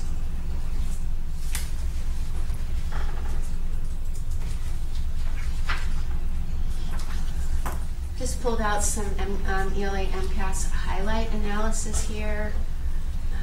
Highlighted areas where we're meeting, exceeding expectations, surpassing state average performance by over 20% at all grade levels, and in some cases even more so, except in grade 5, where I've already mentioned. We're continuing to keep a close eye on our grade 3 through 5 cohort and our K-2, but we know that we don't assess our K-2 students with MCAS. But we do have our universal screeners and other assessments there in place. We're pleased to share that our grade 6 to 8 performance shows growth in essay writing scores. We know that writing is a critical skill for our students as they enter into the high school and beyond. Pleased to share that grade 8 and 10 performance reflects a return to pre-pandemic achievement levels. And also of note, and this is demonstrated in the appendix, it's continued need for us to focus on our subgroups, really across all subgroups, specifically our students with disabilities, our students who racially identify as Hispanic. Across the board, we have work to do with our subgroups. Okay, in terms of math, again, similar kind of chart there where our destination is that top right-hand corner. All grade levels are falling in the typical growth category, and we see that we have high growth and high achievements in grades 10, 4, and 8. Again, we're paying attention to last year's 5th graders. That's our current 6th graders. And Superintendent Downing and I actually are visiting some 6th grade classrooms today with the principals. It's the math chart for growth over time. Again, we see strong performance, again, in a pattern, grade 10, 4, and 8.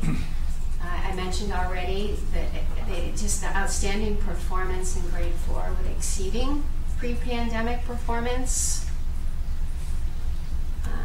And we are taking a look with our instructional coaches, with our director for math and science, and with our teachers to replicate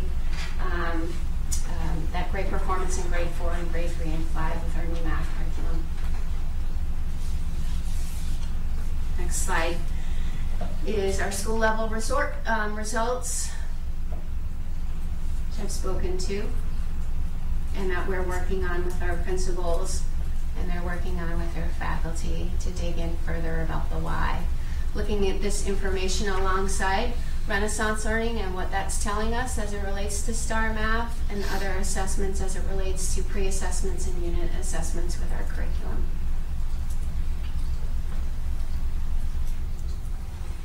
I would also just stop and pause here and say this is the kind of data that our teachers are examining in their PLC structure, talking about which students are falling within which proficiency category and what can we do to provide them the targeted support and instruction they need as early as possible.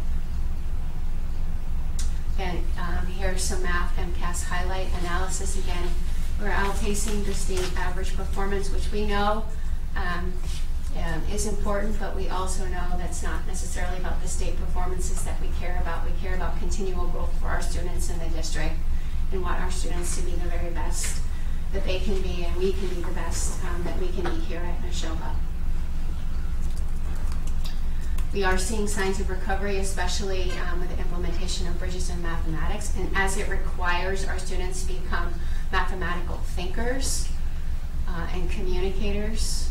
Again, we saw it in grade 4, 35%, surpassing the state performance overall by 35% in grade 4s is commendable for our elementary. We've identified some more specific curriculum and instruction analysis that we're examining as it relates to measurement and geometry. And again, a note that we continue to work towards supporting our students in the subgroups. And that those discussions are happening and will continue to happen in our PLCs. The next section of the presentation is related to science. And this slide is inappropriately named. This is really actually just grades 3 and 8 STE achievement and growth. We can see the grade 10 performance in the appendix, but I've shared with you that and it's in the notes. It remains relatively stable over the course of time, over the course of the years. We see an increase in the grade 8 STE performance, and again, we have concerns about grade 5. Again, across the board, that's our current grade 6. The next slide again outlines school level results.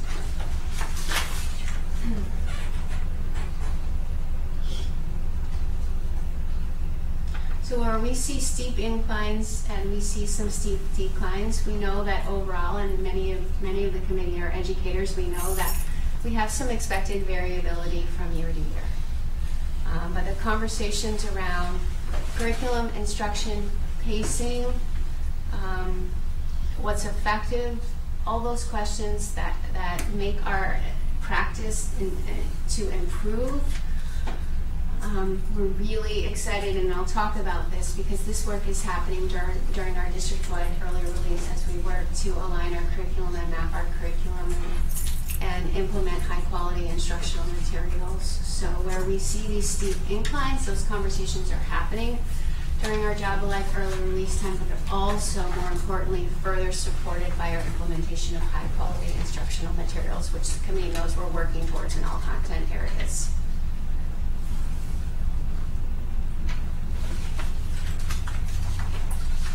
Again, some highlights here of our science performance.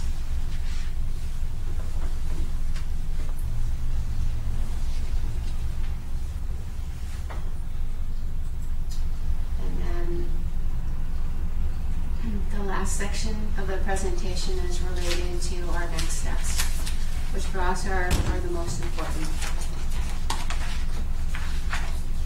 Well, the date only matters if you do something with it.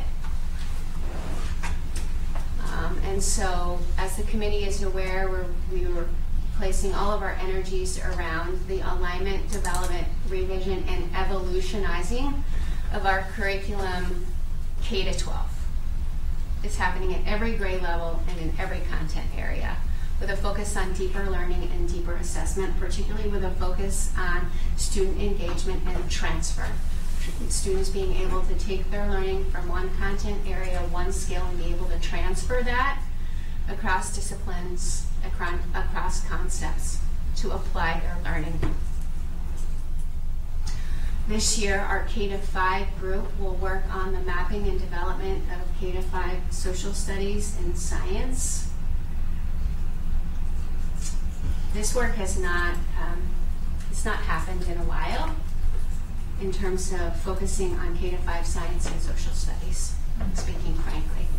And so this year, our K-5 teachers will be engaging with the alignment and mapping and development of high-quality modules for learning district-wide in science and social studies K-5.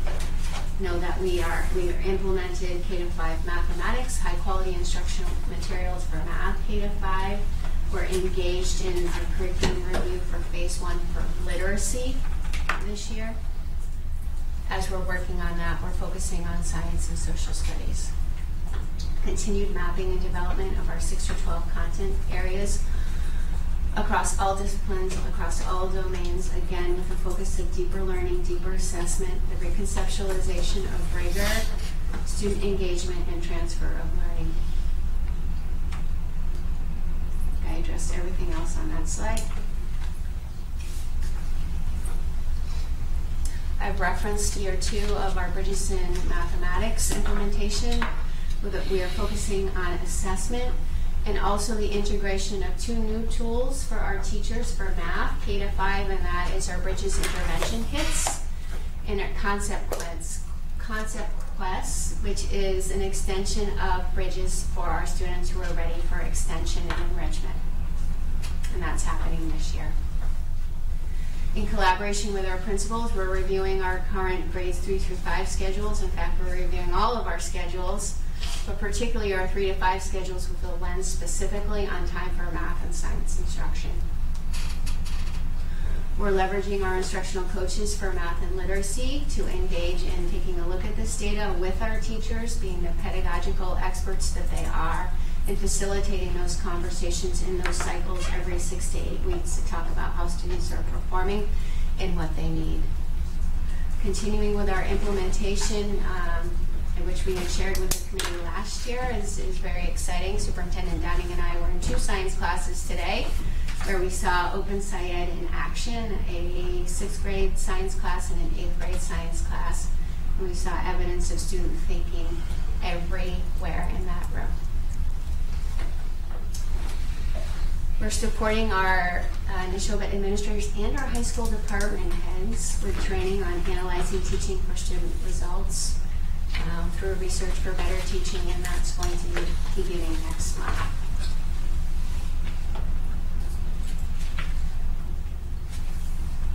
And finally, just to reinforce our use of Renaissance Learning as a universal screener to identify student need beginning in kindergarten. And the earlier we can identify students and their needs, the earlier we can intervene and provide them with the targeted instruction they need to progress monitor to ensure that we're meeting their needs. Much more facile and much more effective for us to be able to address our students' needs when they're in K and 1 and 2 becomes much more challenging as students, as we know, matriculate and reach grades 3 and up. So the universal screening and the communication of our screening results with our families is a good thing. Renaissance Learning has a whole compendium of diagnostic tools that Mr. Harash referenced in his question about the universal screening update that we are utilizing to our fullest. All kinds of diagnostics that really get at the why our students may be struggling with proficiency. So the universal screener provides us with the what, and that light, those diagnostic assessments give us information as to the why and what we need to target for instruction. And then I've referenced our PLC model and those what I need now blocks that we implemented in our master schedules K to 8 this year through the support of our association and our educators, identified for the purpose of targeted instruction and enrichment for our students based on their student learning need. And I've also referenced the cyclical nature of those PLCs and tracking our student progress growth over time in those tight 6 to 8 week cycles to create and strengthen that feedback loop regarding student progress and continued work with communicating with our families about student progress as well. So all of that work is currently in process and we're excited about it.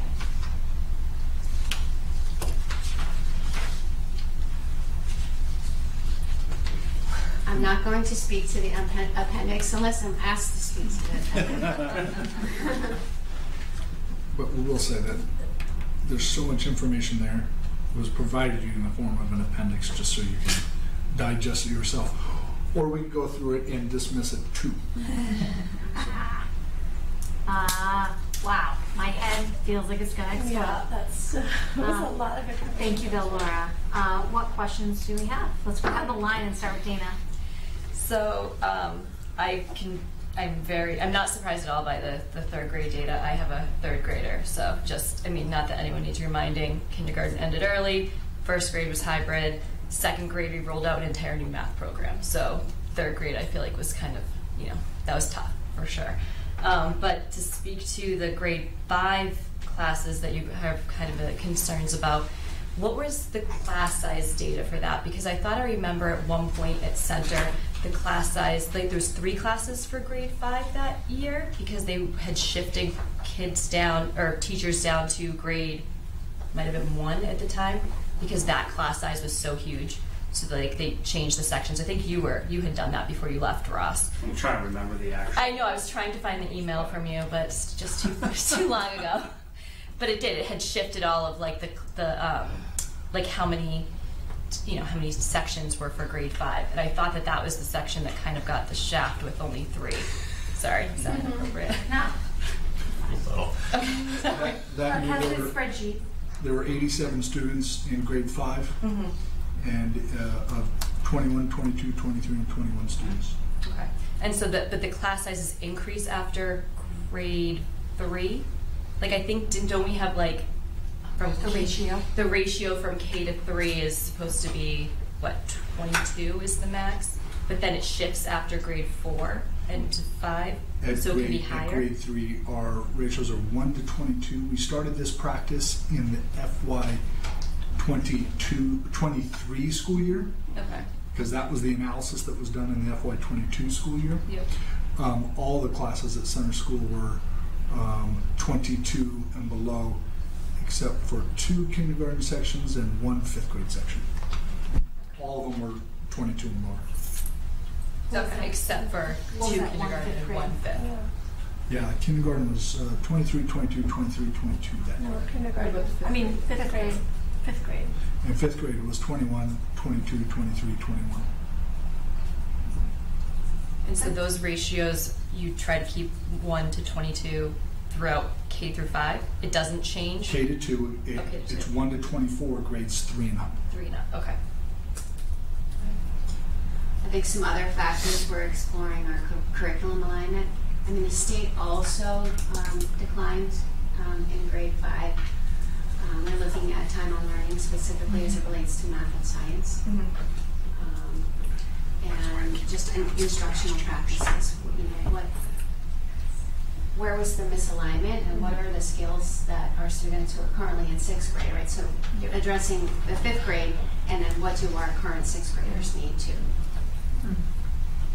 Well, so I just wanted to further delve into that cohort, right? Because if you look through all the data, the current grade 6, the grade 5 last year, clearly it's kind of an outlier as far as, the year before them did okay on the test, the year after them did okay on the test, and not saying they did not do well on the test, but just relative to the classes on either side of them, they did poorly, right? And so how are you analyzing that? And, how granularly are you going into the data, and are you developing a plan specifically for that class? Because it looks like something got missed there. Because it's both in math and ELA. And science. Yeah, it's harder to say. Yes, so yes to all of that. Yeah, that's the work we're doing in teaching and learning, the work we're doing with our instructional coaches, and then the work we're doing with our principals. So yes, and I think it's probably multifaceted relative to student need, the curriculum alignment, and the time that we're spending too. In grade 5 is this transition into middle school, right? So making sure too that we have enough time for mathematics, and for those of you who are aware of what the model looks like for Bridges in Mathematics, there's a component of number corner that is in addition to the core block of math, and number corner provides its own set of instruction that's really important to add to the instruction that's happening in the core block, math block as well. So we're examining what does number corner look like in mathematics in grade 5 for math as well. So those are the kinds of conversations that we're having, really digging in. But they were struggling before they got to grade 5. Like if you go back in the scores, so. Multifaceted, student need and curriculum alignment, basically.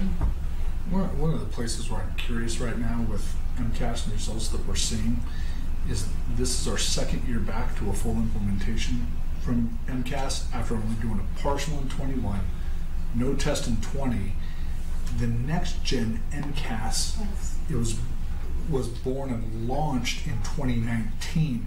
So because of, if you remember, MCAS prior to that was developed around the Common Core, then our commissioner dropped out of Common Core.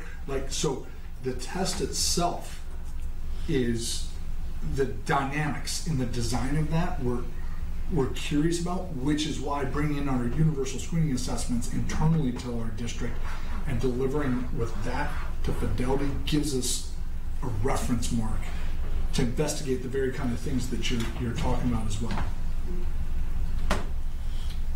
Karen. 2 questions. One is looking at the math and the ELA data. It looks like the 7th grade is not that far off from the 5th grade. I know we're talking about 5th grade, but the 7th grade trends are going down both ELA and math. So I'm just curious if you have any thoughts on what might be happening there. And I know that it's the same cohort over the years, but the cohort's going to change a little bit every year. But I'm just curious if you have any impressions of what's going on. The 7th grade is the second area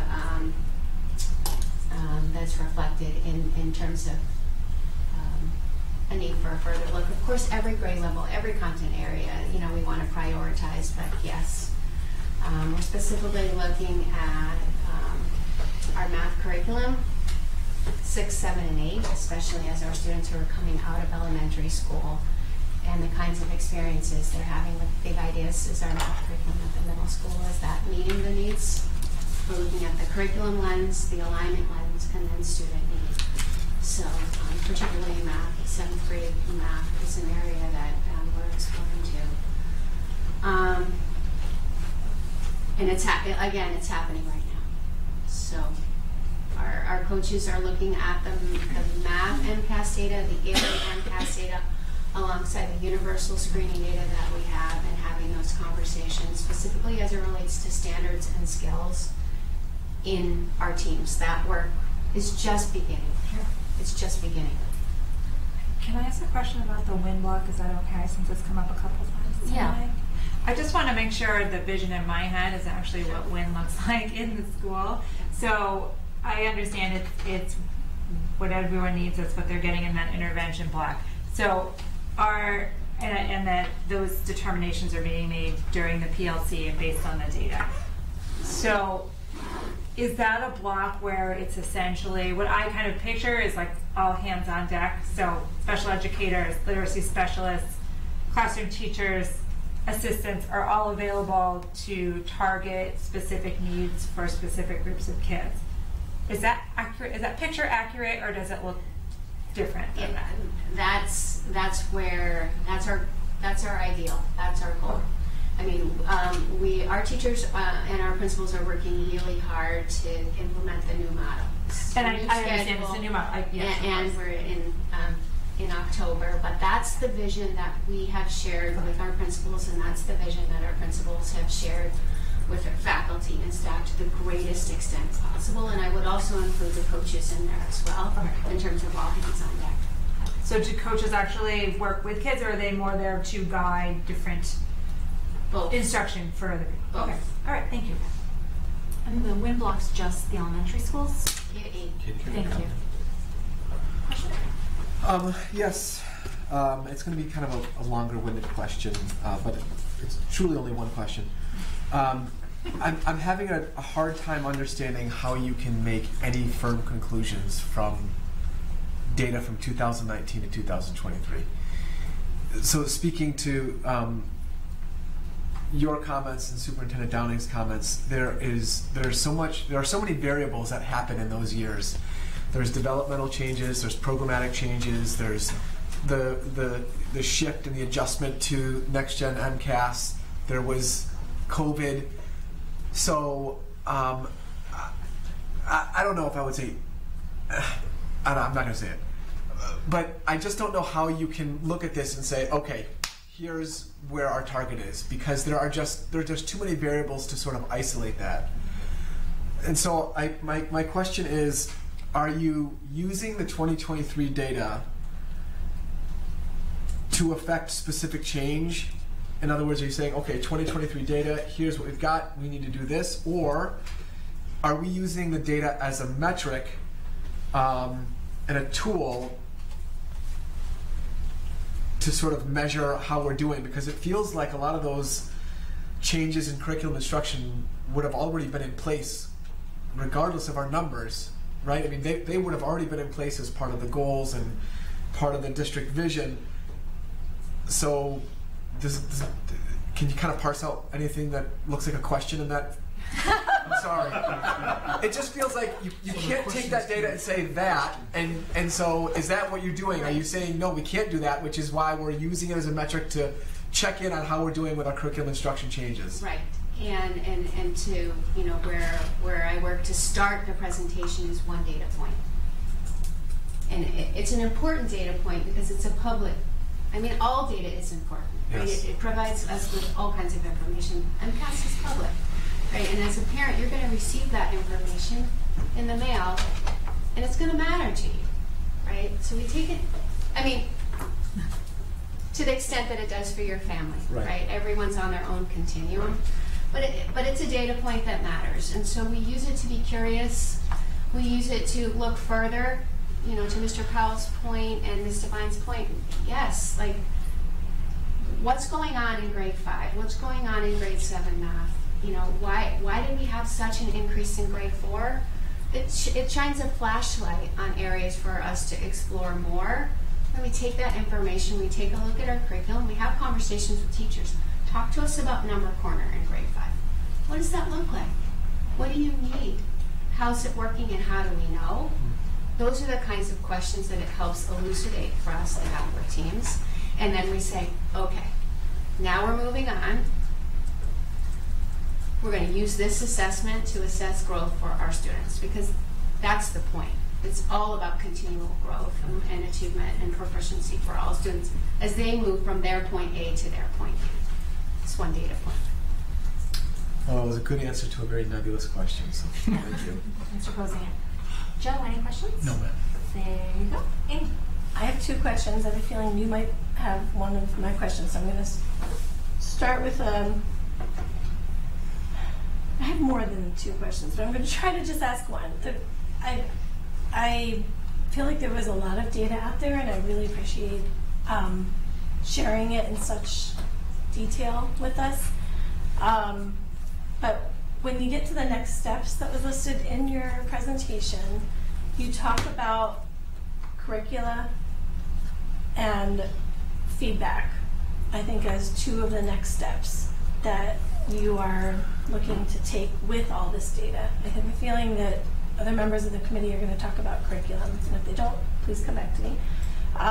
So my question is about the high quality feedback that you're seeking to inform next steps. And I think it was on one of the slides. Yeah, the last bullet on the slide that just, there it goes.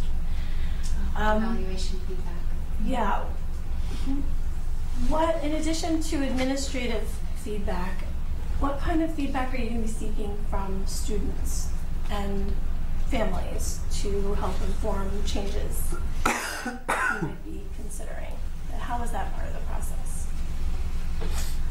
So that particular bullet point is relative to the work that I know we worked hard at through negotiations, right, to evolve the role of our department head to provide support with supervision and evaluation, giving high quality feedback to their departments as the experts, the content area experts. So that particular bullet point is relative to the evaluation process and supporting our principals and our department heads with training through Research for Better Teaching and John Zaffier's work to provide really high quality feedback to impact growth. Not to be a gotcha moment, but to really dig into the observational tools and providing teachers with feedback for growth. So that's that bullet point. in terms of your question around student voice, in terms of the learning experiences that they're receiving in the classroom outside of MCAS data? How can you use student voice to put the MCAS data into context, you know, in a way that to as another factor in what might be going on with you know, maybe it's hard to do for fifth. Yeah, I mean, in terms of what's working, yeah, outside of tools that our teachers may do, you know, like what worked for you this week, yeah, what didn't work, what do you need, that kind of feedback loop that I know many of our teachers are engaging with their class. You know, we spoke about Panorama, I think it was the last school committee member, and that being another assessment tool for us to gain student feedback, or specifically around student engagement, student sense of belonging. That alongside, you know, information as it relates to student performance, we take in totality. But I mean, that therein lies the rub, right? Like that's the why of our curriculum work, and why we are working really hard as a district on taking a look at what we're doing, bringing our teachers together with our updated maps as it relates to the integration of our Portrait of a Nashoba graduate competencies and the transfer goals. Take a look at what we're doing and allow our teachers to progress to, we're calling it like curriculum mapping 3.0, which is not our term, we can't take credit for it, but it's McTighe. That's the work that's happening during our district-wide early release and engaging student voice, so that the assessments and the learning experiences that our students are experiencing are relevant, and it can transfer their learning again to whatever kind of assessment it would be. But that's the work. So I don't know that I answered your question. I think you did. Can I ask one more? In terms of the data, how is this desegregated? I know you broke it out by school. How does each school kind of desegregate it to inform their school improvement plans? Is that the work that's going to be happening? I have a question that's related to that. Can I piggyback off of that? So that happens, like the drilling down of the data. To what extent moving forward could we have a graph that also maps out programs that are housed in specific schools as it relates to MCAS data? Maybe some of our sub-separate programs you're referencing? Yeah, I think we'd have to do a lot of deep thinking about that, particularly in our sub-separate programs where the rate of students in those programs is very, very low. Because the risk of putting like individual student data on the table, we'll never do that in a public setting. But we also have to remember in that sense, you got to understand what the context of MCAS is. MCAS is a provincial assessment done one time a year to dipsticks, right? And it's a relative dipstick across the Commonwealth. It's only one piece in a comprehensive body of assessments where you have universal screeners, where you have unit assessments, where you have weekly assessments, all the way down to the day-to-day assessments that make up that body of evidence and tell us about the student learning. So, you know, as we think about that and we think about the work that we're doing with our coaches and our teachers, we don't want them drilling down and figuring out all the nuances of MCAS, because I don't think that's going to give you the yield you're looking for in terms of the instructional moves that you need to make on a day-to-day basis with your students. So we want to spend our time, effort, and energy looking at the comprehensive body of assessments, using things like MCAS and our universal screeners to point us some direction, but go deeper with other tools and understand what instructional moves need to be done. Sorry, just a point of clarification. I don't mean specific data, but like even being able to crosswalk, like people may not know what programs are housed in what schools. And so not specific student data, but more like a big picture understanding of how we're supporting our students. You know, let's kind of like sit on that question. It's a good one, Dr. Meinert, because as I'm thinking about that, for some of our programs, MCAS isn't even a measure because they do alternatives to that, because we have nonverbal students in some of those specialized programs. But we are breaking down this data in subgroup data to understand that. to the point of we just had a little technical glitch as we were trying to look at performance for our students with IEPs and needed to adjust that in our database system to see it. So our teams are breaking that down, and our coaches are going to be working on that to understand that. We've got to remember when we're talking about those things, our students with IEPs are behind for a reason. There's something getting in the way. So those data sets are going to look as students who are not meeting those benchmarks. And it's because there are things that are getting in the way that are not a result of anything that is in their control, but that we try to target the instruction to. Let's kind of dig into that question and think about metrics and ways to bring that question forward. Yeah. Okay. Very quickly, do you guys break out MCAT? Forgive me if you already showed this. Do we break this out by children who identify by gender or not, or are non-binary? Do we collect that data, or does the state? You can disaggregate it that way, and we do work around subgroup data with that. So, like kids who identify as boys, they're not going to necessarily be a subgroup, but I wonder if you notice any difference in performance. Well, when you look at our state data and how that's reported, because it's all generated through the SIS Student Information System, the rate of which that happens is so low it wouldn't generate any trends. No. So you're not seeing any. No. So if you look at the accountability data, like how students are identifying, it's not significant. There's no difference between those who identify as boys, those who identify as girls. Okay. And then I just wanted to be clear with the public that the next gen, you're providing a lot of data about kids who are meeting or exceeding expectations. The partially meeting is also considered passing. At the high school level for the graduation requirement, right. Correct. I would also ask for that percentage that does not meet, how are we helping them meet their graduation requirement? What do we do? So there's several things. So for some of those students, it is the alternative pathway because they can't access the test. Right? So that's the lion's share of those things. And then there's other interventions that kids are given another chance, another bite at the apple, if you will. And that's when we have fall retakes for certain exams that I think our high school educators here are familiar with. And so we're able to get that. We haven't had a student that didn't graduate as a result of not passing their MCAS, to my knowledge. Wow. What if you had at least, a kid in the last 2 years where I've participated in graduation. What would we do for a kid who didn't pass the second time and it looked like they weren't going to? Yeah, that's a good question. I don't have that detail for you.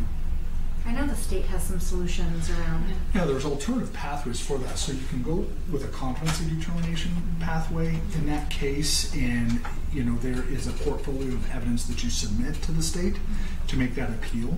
So there are those pathways that the state allows for. Okay, and so some of the curriculum questions that I think Amy peeked at my notes. We have determined that some of our curricular programs are not aligning with what the state thinks is appropriate. I'm thinking mostly about Lucy Calkins and those systems. So is part of the grand scheme to identify those programs that are no longer acceptable, root them out, replace them to whatever degree you think is necessary with regard to the early literacy stuff? Yeah, yes, that was the intention of all that work we did last year on updating our curriculum review cycle and the phases and where all the content area sits up for adjustments. Thinking about our 6 through 8 math, right? And we've implemented a K-5 new math curriculum, K-5, and so how does that lead to 6 through 8 math? How does that set our students up for the high school, like those kinds of questions? So we put together the process and the phases last year to attempt to address that in a systematic, thoughtful way as it relates to the flow, right? So for example, we're implementing Open SciEd in 6 through 8 right now. Next year we're going to engage in a review of K-5 science. Right now, Open SciEd is implementing and developing and close to finishing the development of K-5 Open SciEd. So we'll explore that. Right now, we are engaging in the K-5 curriculum review process. We're doing a deep dive, and we continue to keep our families updated about the literacy work that's happening right now, and actually asking families for feedback. I was talking about that with Laura Padgington, our Director of ELA and Social Studies, and we're actively exploring different ways our families can provide us feedback, specifically as it relates to their vision, as it relates to our instructional vision and our community's vision for literacy K-5. So you'll be seeing that come out in the comment in the next week or so, a survey, and I think we're also going to hold a virtual coffee to invite families to come talk to us as well. So I'll just give my high school plug that I think that kind of model should grow up, because I know that parents at the high school level would also love that opportunity to weigh in.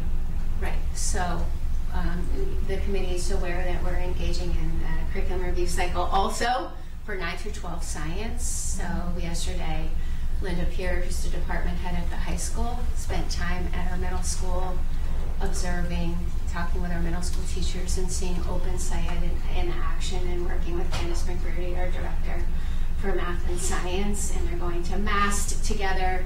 And so using that model of what's working and what we have in place and engaging the feedback from our community is something that we're going to replicate as we engage in the curriculum review process moving forward for all of our content areas. You want to piggyback? Do you mind? Just a quick, Dave, unless anybody else wants to ask. Any other questions going around? Come back to you. Okay. Shando? Okay. Everybody has asked all the hard questions, but can I make a comment? I love the WIN block. I love that it is, the language of it is so inclusive, and everybody needs something now. And so having that as an opportunity for those kids is a win for everybody. No pun intended. But no, I just really appreciate the inclusivity of that, and whether it's meeting kids where they are at right now. Thank you. Okay. I know this meeting is going on, but I feel I need to ask just one more follow-up question on the curricula. And the review cycle that's happening and all the work that's being done, is there any kind of lens where we're looking at the curricula? I know that we've got maybe a 5-year plan for reviewing everything in a very methodical way, but at this moment in time, is anybody looking at the curricula that's out there and making sure that it's not going to take 5 years to replace curriculum that might not be meeting, I don't know what the right word is, standards, or that's not in line with DESE this moment? Because 5 years as a parent feels like a really long time to wait. Right, so it's happening in parallel fashion, right? We have the curriculum review cycle and phases happening. We have right now K-5 literacy, 9 through 12 science, and FYI K-12 music also happening this year. Alongside that, we have all that curriculum work that's happening during our district-wide early release time that you'll see, we're continuing to map out as it relates to, we started stage 1 last year of the curriculum mapping, as you remember that we worked on stage 1 and the curriculum guides.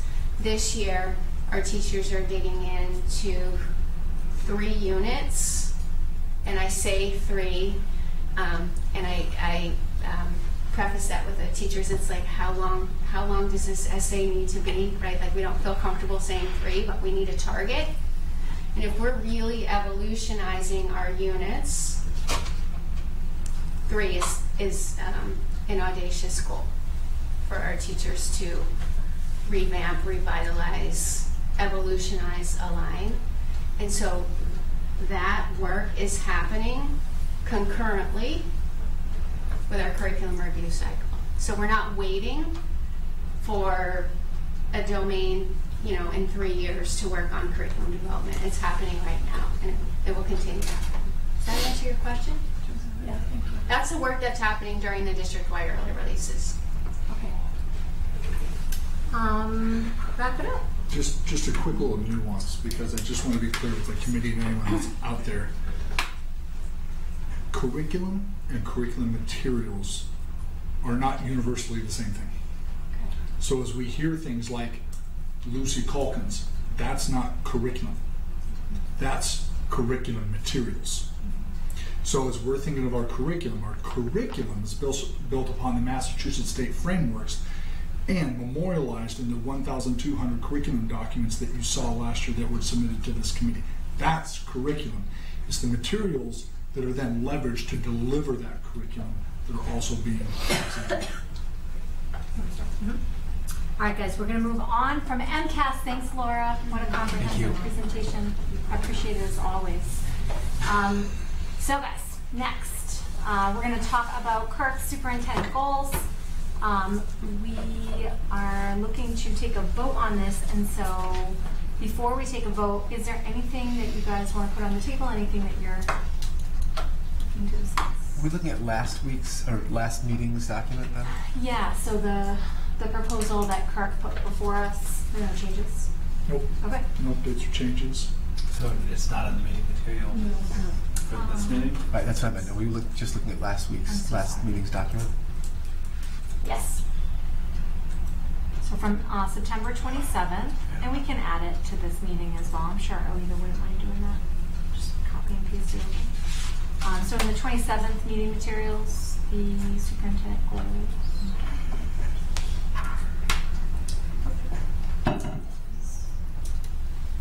Question? Is Alita pulling it up, or You want me to pull it up? Or Yeah, that would be great. Thanks, Alita. I do have. Amy has a question. I have a question or a comment. Go ahead, you can start it while she's reading. Yeah, my apologies to the personnel subcommittee because I'm getting my feedback on the superintendent goals to them. I emailed the personnel subcommittee last week with some thoughts on the goal related to data-informed decision-making standard. And wondered if we could. I don't have the actual goal in front of me, so I'm kind of waiting for Lita to pull it up. Are you talking about a goal, or are you talking about a standard? I'm talking about, I guess, a goal, because we have ability to, we're adopting the superintendent's goals tonight, right? Yep. So I guess my feedback was that I would like to see incorporation of student and staff feedback as one of the types of evidence that is presented in support of the data-informed decision-making goal that the superintendent has put together. Yeah, for clarity, that's not a goal. Help us. That's a standard. Okay. Data-informed decision-making lives in standard 2, is it 2E? Standard, you're right. Yeah. Not 2E. Pulling it off the top of my head. That's okay. It's in the parent, family, and community engagement, sharing responsibility, 3B. I don't think so. So I was referring to whatever document we were looking at last week when I sent this email, and so I said that, yeah, sorry. Yeah, I think it's 1. It's a 1. 1E, data-informed decision-making, was one of the standards. Or indicators. And the indicator that was chosen was, data-informed decision-making. So I guess what I'm trying to understand is, as a school committee, how can we set an expectation for receiving evidence of two-way feedback from staff and students to support this indicator? Does that, I don't know if I'm saying it very well. So maybe I should just read the email that I sent, because I think it made sense when I did that. That portion, go ahead. So it's my hope that we could add some language about the type and amount of evidence that would be provided by the superintendent with regard to data-informed decision-making standard. Per the DESE Model System Guide for Superintendent Evaluations, student and staff feedback are one of the types of evidence that offers a unique and important perspective on educator effectiveness. And so by including student and staff feedback in the evidence that educators will collect, the Massachusetts Educator Evaluation Framework ensures that this critical perspective is used to support professional growth and development. So I'm just trying to get at how we can, as a committee, ask for this type of evidence to be provided when looking at evaluating this standard. I think I just did. Okay. So how do we incorporate it into what we're approving tonight? You don't, because this is a standard. It's not a goal. Okay. It's a standard. So it's not memorialized or incorporated that way. Okay. But how do we evaluate you on this without having some supporting data? So you're looking for evidence to support his specific goal, which cross-references the standard. Right. Yes. Yeah, because as you just said, you're looking for that kind of information. So my response is, okay. Okay. Yeah, and I mean, I think that the panorama surveys will give us. Yeah. When do you administer that again? What are benchmark or windows? In terms of the spring? Sure, March. Yeah. Okay. So we'll have panorama data, you know, in terms of looking at what student experience looks like as well. That's a conversation that we have. So I have a regular leadership, sort of a labor management meeting that we talk about all the things that do, and that's a good place to get in and talk about, okay, what are the feedback devices that we can working on as a faculty to get that student voice out as well. You want to do that in collaboration, because in doing that in collaboration, you're able to build some voice and some agency in the faculty members in collecting that. So, you know, as we going back in time to sort of paint the picture for that, we talked about 360 surveys, and I have my 360 survey that my leadership team does with me. I have theirs. So last year we went through the faculty and staff leadership surveys where all of our faculty and staff gave their feedback on the leadership questions, of which only I see and the principal sees. And so we sit down and break down that data together. And so we're building those iterative feedback loops.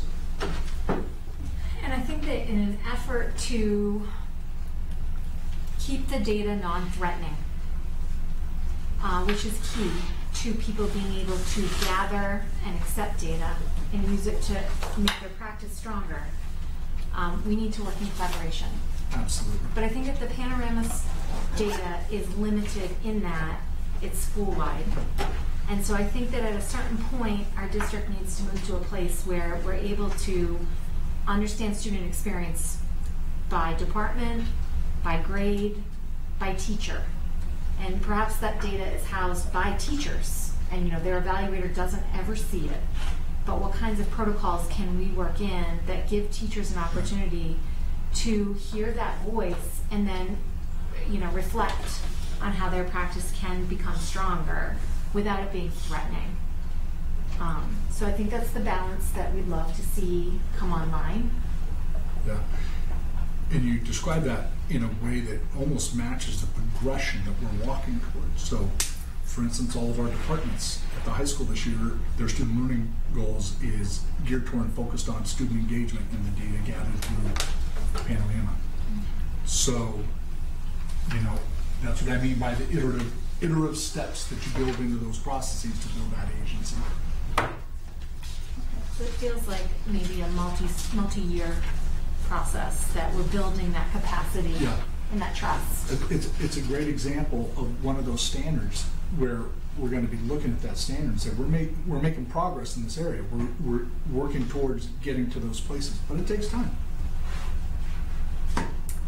Time. It's 9:04. Can I just get a quick thumbs up that if you have to go, totally get it. I just can't lose my quorum. All right, we're almost there. So can I get a motion for the superintendent goals? Absolutely. Thank you. I move to approve the fiscal year 24 superintendent goals as presented on September 27th, 2023. Second. Any further discussion? Everybody in favor? raise your hand. That was not a directive. Ask a question. All right, everybody, we're going to move on. Yeah. We're going to move on to the next item on the agenda, and that is... No. School committee goals. On the meeting materials, this is, I think, going to be very straightforward and simple. Alita did a fantastic job of posting a material that has like the edits in it. So if you guys could open up the school committee proposed goal amendment. It's on the screen. Thank you. Amy went through and graciously literally just cleaned it up. Much of the text that you see removed or added is just trying to simplify language and make it consistent, which I know Joe loves. There are two additions to our goals that I want to see if you guys are okay with. That is to we have added the fact that we are indeed engaged in the Unit C negotiations, so why not make it a goal? That one seems very straightforward. The next one we can discuss if we want to put this on here, maybe Budget and Warrant can weigh in. Should we have this additional goal? Oversee and Dana can weigh in too. Oversee an audit of NRSD financial records to ensure compliance with applicable regulations and best practices. This is something that is going to happen. I don't know if oversee is the word. So I don't see, when I pull up this, I don't see these edits. No. Okay. I don't see it. Hold on. We just see the edited version. Not even. Oh, yeah, I don't think mine's the original version. Yeah. Alita, can you guys see it well enough? Yes. Can you scroll to the top, Alita, and just let them look at 1 through 4, 1 through 5 if they can? I just shared it with everybody. Hopefully that. All right, if you refresh, it might happen for you. But Sharon, number 3 is a little bit different language, but.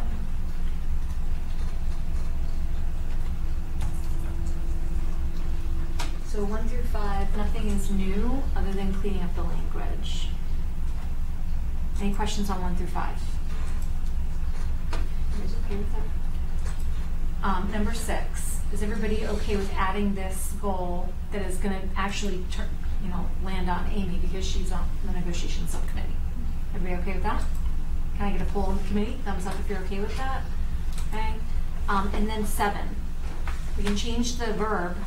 But do we want to add something around the fact that we ensure an audit happens? Maybe that's the word, ensure. Is that okay, Nina? Complete. Yeah, I mean, I think audit advisory could probably work with budget warrant. A joint meeting. Yeah. To talk about the completion of the goal? So are you okay with that language of this? To approve that language as a goal, or do you want to take it off the list and have you guys talk about it? It's already work that's happening. Yeah. I mean, I'm just trying to capture. I'm trying to bring transparency to some of the work, some other work that's happening. I don't think we need to get into details of how you accomplish that. No, this is really just stating that. It's Okay. What's the verb? And maybe we defer to Ross on this. What's the verb? Because we don't complete it. Yeah. That's why I was saying oversee, but. Organize.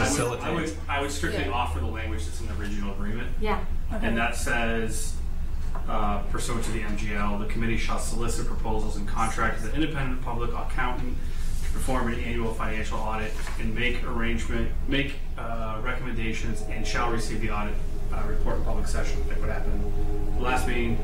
Copies of the report shall be provided within 10 days to Director of Accounts, select boards, town administrators. Yeah, I think maybe it's within compliance with the regional agreement. Yeah, because that's a lot of words. So Yeah, I just think if you just mention the regional agreement, I think that's. And I would say the only other piece I would add in for comment would be for an audit. It would just be annual financial audit.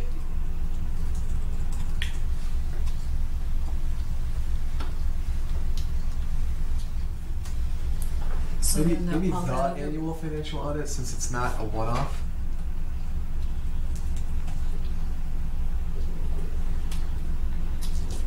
Well, doesn't it encompass a bunch of different audits? Like, does that one audit? It does. Okay. Right. So could we say something like uphold the regional? However you want. I just, agreement? there's language already in the agreement, so I wouldn't offer anything other than that. Arrange for an audit in compliance with the regional agreement. I think it's fine as it is. Yeah, I think it's fine. Okay? All right, so we're gonna go with a motion. Amy, you can.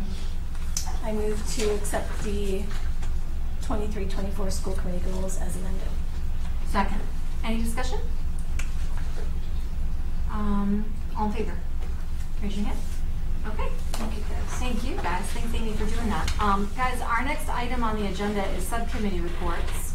What I would like to do is just kind of ask if there are any subcommittees that are really needing to report right now, and if not, we can withhold until the next meeting. Anything that we need to know? I'll do just a quick report Please. for budget warrant. So budget warrant met yesterday, real quickly. We received an updated draft to the July through September operating budget report from Ms. Mulcairn. We received the same budget timeline update and offered some feedback, the one that you saw this evening. We continue to look at the FY25 budget by providing feedback from the FY24 budget book in terms of how it might inform future changes for the FY25, and we're also continuing to explore not only avenues on how to build E&D, but also how to sort of relay how E&D is drawn from and utilized in budgets. So that's it. Mike, very quickly, I'm noticing that we're not reviewing those reports in the regular meeting anymore. Are we going to kind of bring that back? So we following the timeline of last year, you'll receive the end of the fiscal year 23 operating report at the next meeting, along with a finalized July through September operating report. Anything prior to that date, so if you had a July or an August, would not fully encumber new hires that are late in the summer and those types of things. Yeah. So it gives us a chance to flush out. As you all know, the salaries is our biggest budget driver, so it gives us a chance to flush all that, to provide as clear of a picture of the financial status of the operating budget at the end of September. Any other subcommittees that are dying to present? Yes, Madam Chairman, very briefly. Yes, sir. I don't have a minutes to report in regards to the building committee, but I did want to state that moving forward, the building committee is going to be shifting a little bit in its posture. We're going to be building a high school now. So what I mean by that is that our days of public forums and board briefs are over. I exercise my discretionary authority to relieve Ms. Nguyen of the board brief obligation, and I'm going to ask that we continue with our select board liaisons, Ms. Figueredo, Ms. Cohen, and myself. As we move forward, Ms. Cohen's committee will probably take on the greater share, if not the entire share, of any outreach or communications, as I want, or I've asked that Ms. Williams and Ms. Nguyen concentrate solely on the construction aspect of this project. So our next meeting is the 19th, and that's it. Items for next agenda on the planning calendar. If you guys have anything that you want to add right now, feel free. Or email me, but is there something that you're thinking about, Dana? I have a couple, but we can email. Yeah. And actually, can everybody add the do a planning quick- calendar or just me? Can I do a quick audit advisory update too? Please. So as everyone knows, last Thursday, the Audit Advisory Committee met with Ms. Mulcairn and John Jesowitz. He's the representative from Markham to discuss the 22 audit report. And just a few things to note. The auditor found there was no material weaknesses or significant difficulties. Overall, the district is healthy with sufficient account balances. All but one issue from last year was resolved, which was creating a new chart of accounts to align with UMass, which, do you remember what that acronym stands for? The Unified Municipal Accounting System, I think, is what it is. But We discussed this, but it would be a huge undertaking, and it's something that the district will consider at some point, but in the future. And then there was 3 recommendations for this year, and it's to record a warrants payable liability, bank reconciliations to be signed by 2 people, preparer and reviewer, and reducing the school lunch account surplus. And then again, it was a meeting that was public and recorded, so anyone can access it if they have any more questions. Thanks for that email also alerting us to that. All right, everybody. So just let me know. I have Nature's Classroom in the parking lot. What was your second one? The formal method of tracking IEP services, if that could be something that could eventually be discussed. And lunch funds, assessing overage. I know that we had talked about that. I don't know if you said there might be more of a formal report on that, or discussions, just... Yeah, I mean, I think we typically do, a report out on school lunch sort of status in December or January, so the changed universal school meals has changed the landscape of revenues, so I think it's something that just needs some good looking at so we can fully answer any questions that may come up at that time. All right, and changing the meetings in the 2 January, early January meetings, just keep in mind that those 2 meetings in January are kind of in flux, both the date and the mode. So more to come on that. We can talk about it next time. And then one more thing. Yeah. We did receive an email about tier-focused monitoring that happened last year that maybe we should review, or maybe I'm late to the game and it was reviewed at one point. Targeted review by Desi. Yeah. That's it. Yeah. I was going to say, in terms, that's the targeted review, not the tier-focused monitoring. It's the targeted review that we run with Desi last year. Okay. Has that been reviewed or presented to the meeting? We're going to put it on the parking lot, and then Kirk and I will kind of spread this love out across the calendar. Yes. Sorry. All right? Leah, one more thing. Yeah. You just want to stay, don't you? I so want to stay, yes. I would say probably November or December. I know that on October 25th we have something about projecting E&D, but at some point, once it kind of goes through budget and warrant, utilizing E&D as a revenue source. So understanding how we are using E&D as a revenue source and how we can sort of... Do you mean like helping to educate the committee, or like actually having that conversation here? Clarification, E&D isn't a revenue source, it's an offset. But isn't it being...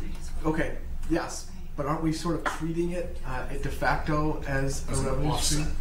To offset. Okay. Technicality. So are you looking to just educate us on that, or are you looking to... Yes, I think so. Okay. Yeah. So that feels like some professional development for the committee? Yeah. I think it would be helpful. It should be more than just education, though. There should be some consensus. Yes. I would actually argue that the education piece on both E&D and OPEB probably needs to come before any discussion happens. So I was going to bring that up with you, Scott, about like we've talked about educating ourselves about OPEB before we delve into the conversations. Probably many of us here don't know enough to have an intelligent conversation. So consider that also, and you and I can talk about setting up PD for that as well. Oh my goodness, anybody want to make a motion to adjourn? So moved. Do I have a second? Second. All in favor? No, you moved. Mike wants to stay, he didn't vote, he abstained.